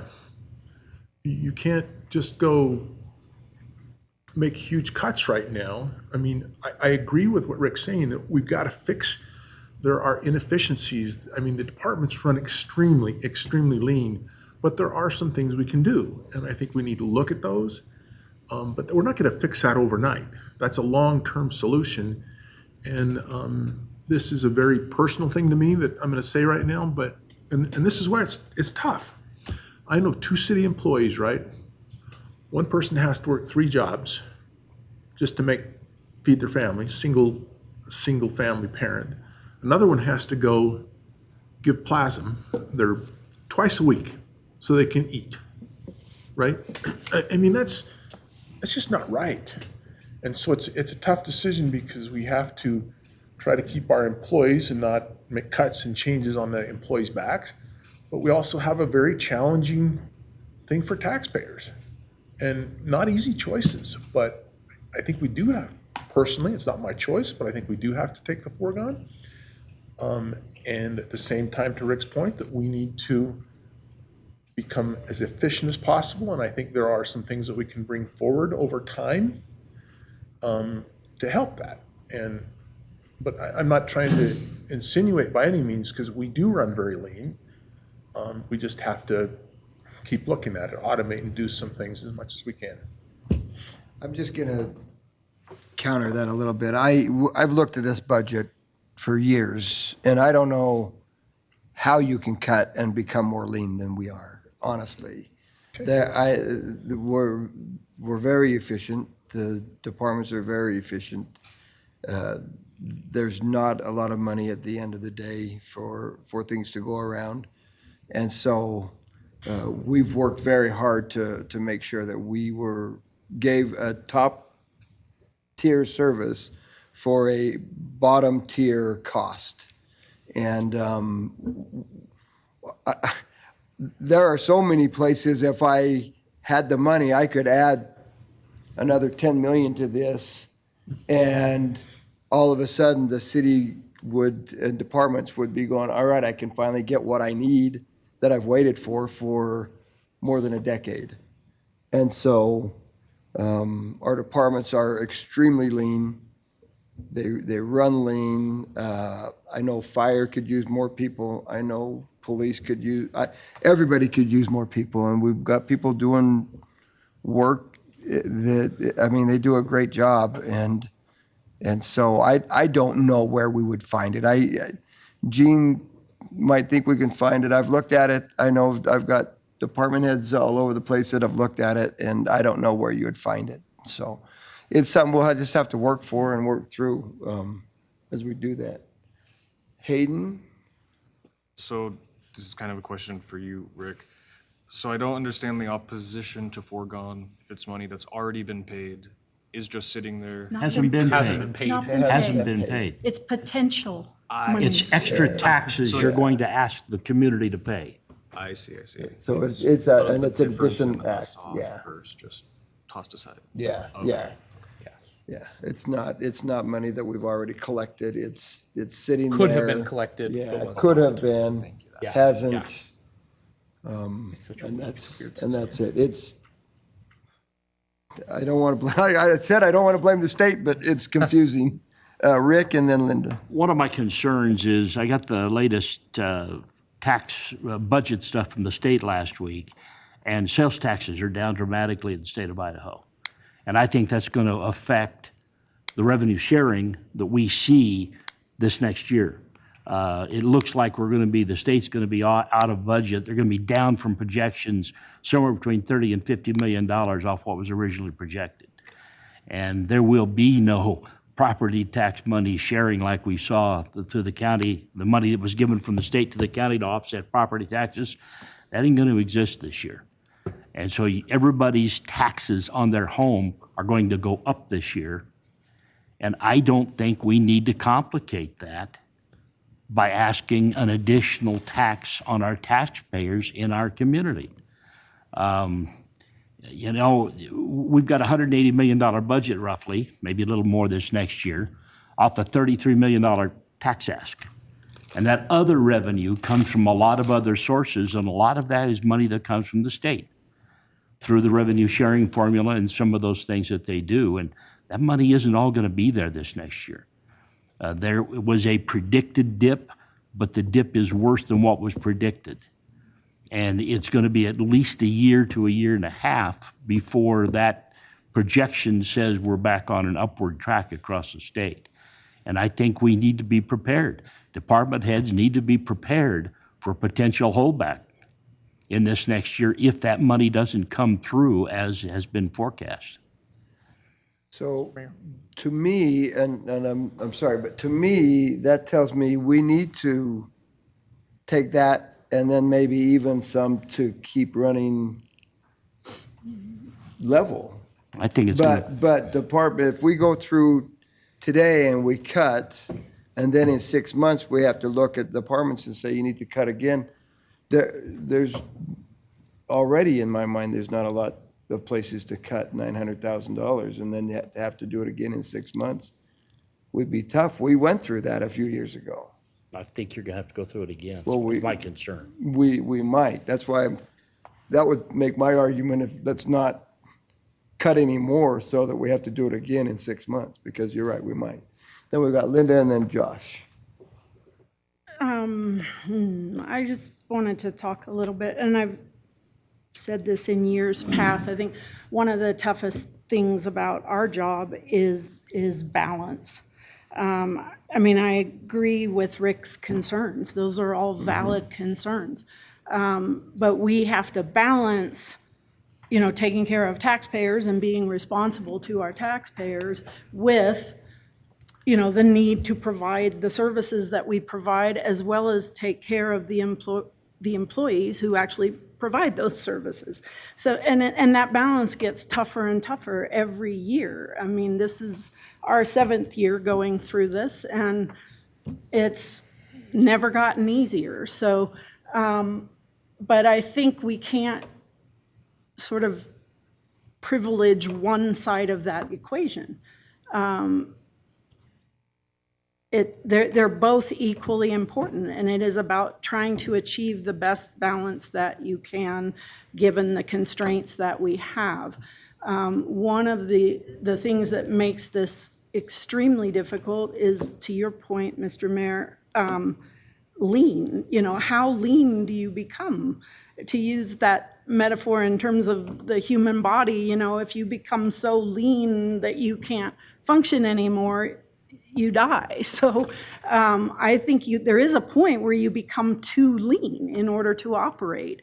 And I would agree with you. I've looked at this budget now for 7 years, and I think we're as lean as we can be and still do the things we need to do. I think there is a point where you become too lean and you can't operate in the way you're supposed to operate. And then we get into the question of what services are we just not going to provide? Because I think service level can't get any leaner and still really provide that service. It's not a matter of like, well, we'll just take the level down. You can't do it anymore, so you have to cut it completely. And I don't see, like, what are we going to cut? I just don't see that we can get any leaner and still maintain, you know, healthy operations and provide the services we need to provide. So that's the conundrum we're in, and the difficulty of deciding what that balance is. But I still would say that foregone, I agree, Mr. Mayor, it makes me look back and think, and we differed on this in previous years, but it makes me look back and think we should have taken it in previous years. And I argued for that before, but that looks to me, based on what we're looking at, the more responsible answer to this budget, so. First, I agree, Mr. Mayor, with your conclusion of, agree with Rick's premise of the risk of revenue sharing, but to me, that's all the more reason why we use this foregone in order to make up for what could that possibly be difference, and we may be making those cuts anyway. But the second thing is that our services impact people in a way financially as well that I think need to be taken into consideration. Thousands of people use our parks every single day.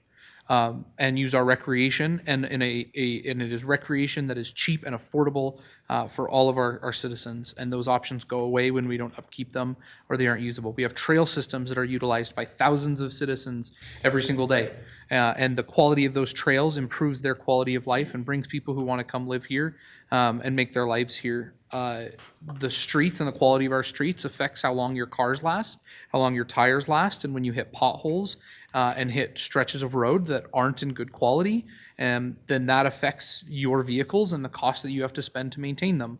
When you are late for work or have difficulty getting to work because your roads aren't plowed and you aren't able to get your car out of the curb and out of the gutter, then that makes a really difficult situation for those people.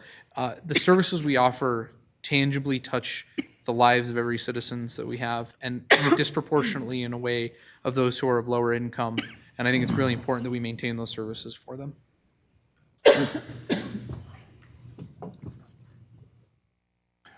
I'd like to follow up on what Josh had to say.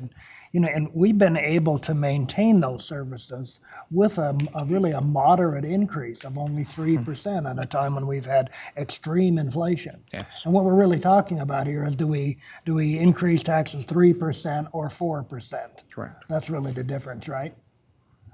3% plus 1% Yeah. foregone. I wish I could go to a grocery store or anywhere and only have my costs have gone up 4%. I think that was a pretty good deal. So I think we've done a good job, and I just don't know where you'd cut it.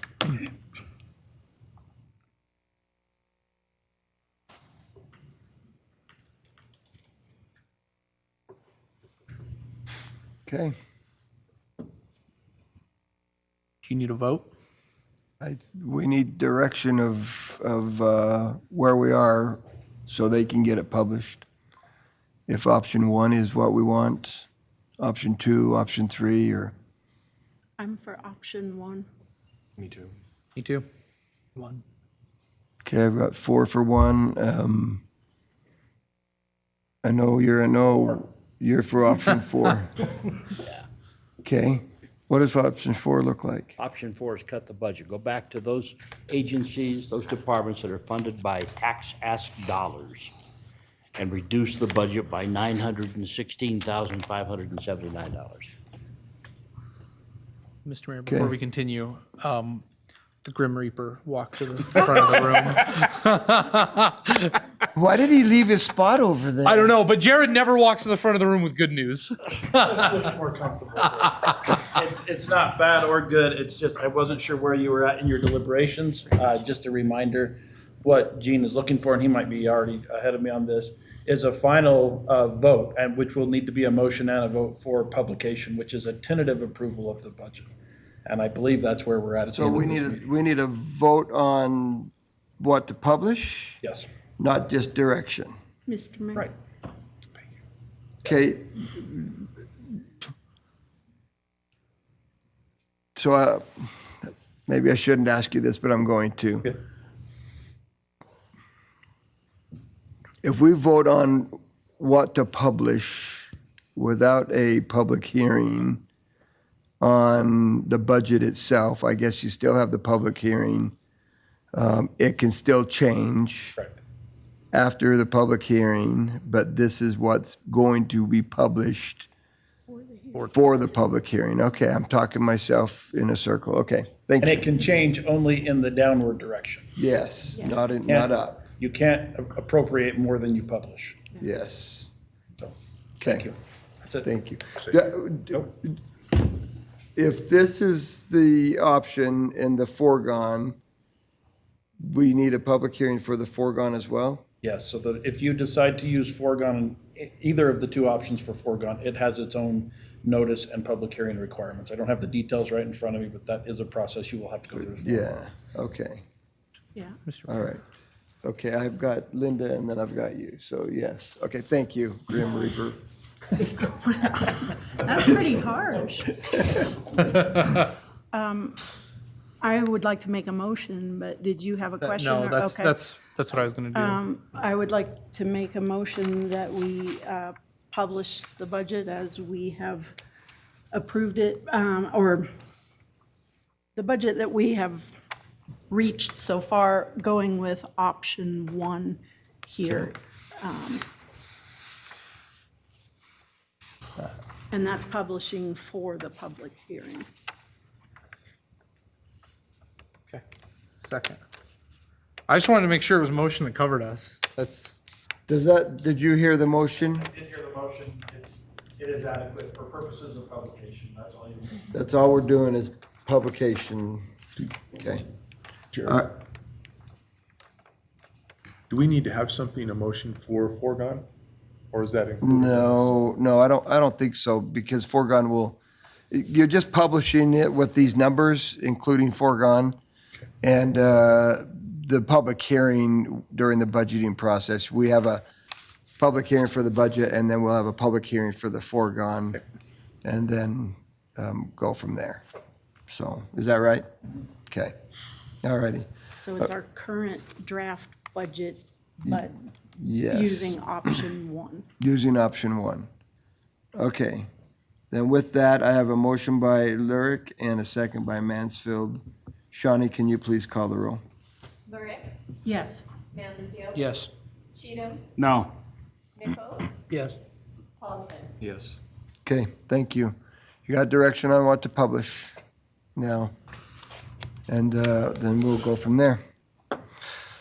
All right, then let's move to agenda item 12 is council advisory board updates. This time has been set aside for the mayor and council members to give an update regarding recent advisory board activities. Let's start down, I think I started with you last time, didn't I? I don't know. Let's start on with Rick. I was hoping you'd start at the other end. I've got a bunch of notes to pull Okay, together here. we're gonna start at the other end. I was hoping you started We're gonna Rick. go back, we're gonna start with Hayden. So I just had, and Heather, sorry, you might be able to tell me, is it CDBG or CBDG? CDBG. Okay, because it's written on everyone differently. So that's the only one I've had. Some of these might change because it was from a few weeks ago. But 4 grants were in progress, 4 complete, 1 loan in progress. The Bonneville Neighborhood Project, 5 ADA ramps were done with 565 feet of sidewalk completed as of that meeting. HUD was awaiting to give grants, Aid for Friends, Boys and Girls Club, LED, New Day Products, Pocatello Free Clinic, Senior Activity Center, and St. Vincent de Paul. All of the COVID CDBG money was used, completed in January. And for the LED and Healthy Homes, 52 applications were received, 14 completed, and 4 in progress. That's it. Busy. Yep. That's good. Great, okay, thank you. All right, you ready now, Josh? Yeah, I can go. Okay.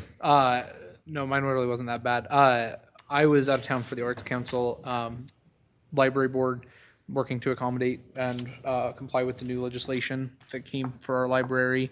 And then one of the big updates, CCOG. If you, I think they're still going. This one only meets every 3 months, so it's hard to know exactly on the timeline. But if you have been contacted about the representative study about counties and the economics of Southeast Idaho, I don't know. They typically reach out to a swath of public officials, giving the opportunity for notice. I will send you guys the email. You have an opportunity to fill out a survey that kind of just talks about CCOG goals, economic development in the community. I'll pass that on to members of the council, but I think that would be the only other big update from CCOG. So. Okay, sounds good. Brent? Yeah, so the Human Advisory Board, they just gave an update, so I won't duplicate what they had to say. And then the Animal Shelter and the Audit Committee, we've not met since our last meeting, so I don't have anything to report. Okay. Mr. Mayor, I wanted to make a suggestion, but I felt it'd be more appropriate this time with the Human Relations Advisory Board. I would be really interested in combining that awards night with one of our town halls, whether that's before or a part of it, to give the awards from the committees. I think using that at a time when if we do the town hall starting at, not like the upcoming one, but in future times, if our town halls typically start at 6, maybe start them at 6:30 to 7:30 for the town hall, and at 6 doing the awards from the city for those kind of committees. I think that would be a really good opportunity. You'd have people who'd probably be attending anyway, and we'd just combine that with a function that we already have. So, not a bad idea. Okay, thank you. Yeah. Linda.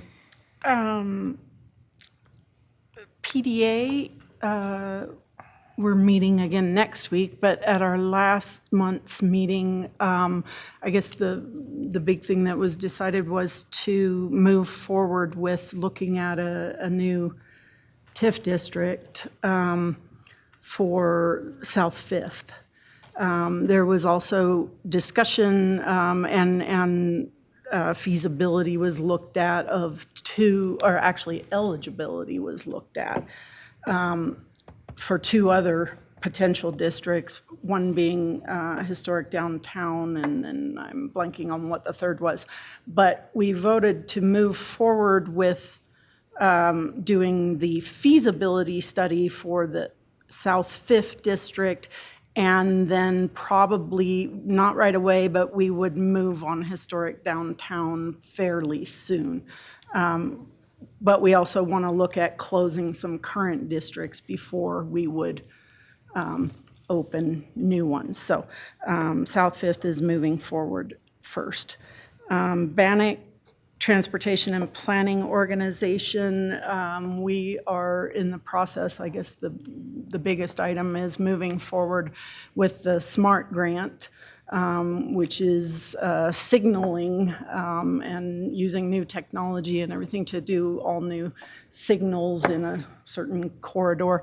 And we had a little bit of issue of when money would come in from the grant and when we would be billed, and we've worked that out. So everything is moving forward, and that's going to be a really positive thing for the community.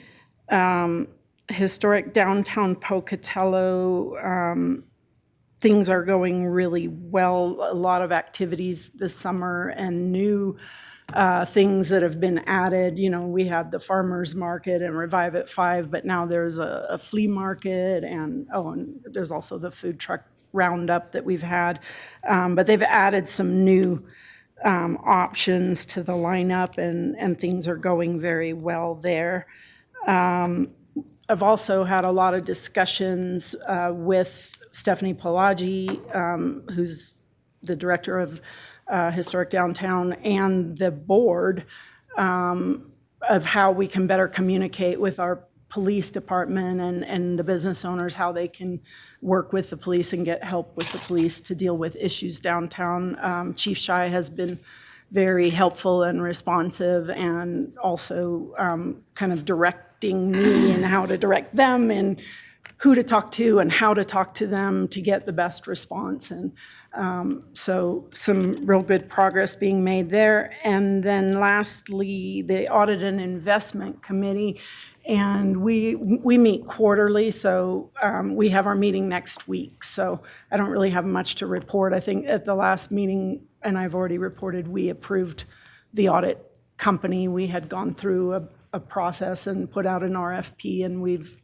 selected and approved the company we're going with, and I wait to see what happens next week, so I'll have a different report next time. Okay. All right, Rick?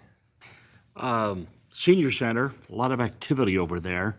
They made about $6,000 on the car show that they had in historic downtown. Good. Had 59 entries, some absolutely spectacular cars coming from as far away as California to participate in this show. One that was particular interest to me, that was a 1970 Javelin that had the most spectacular decorative paint on it I've ever seen.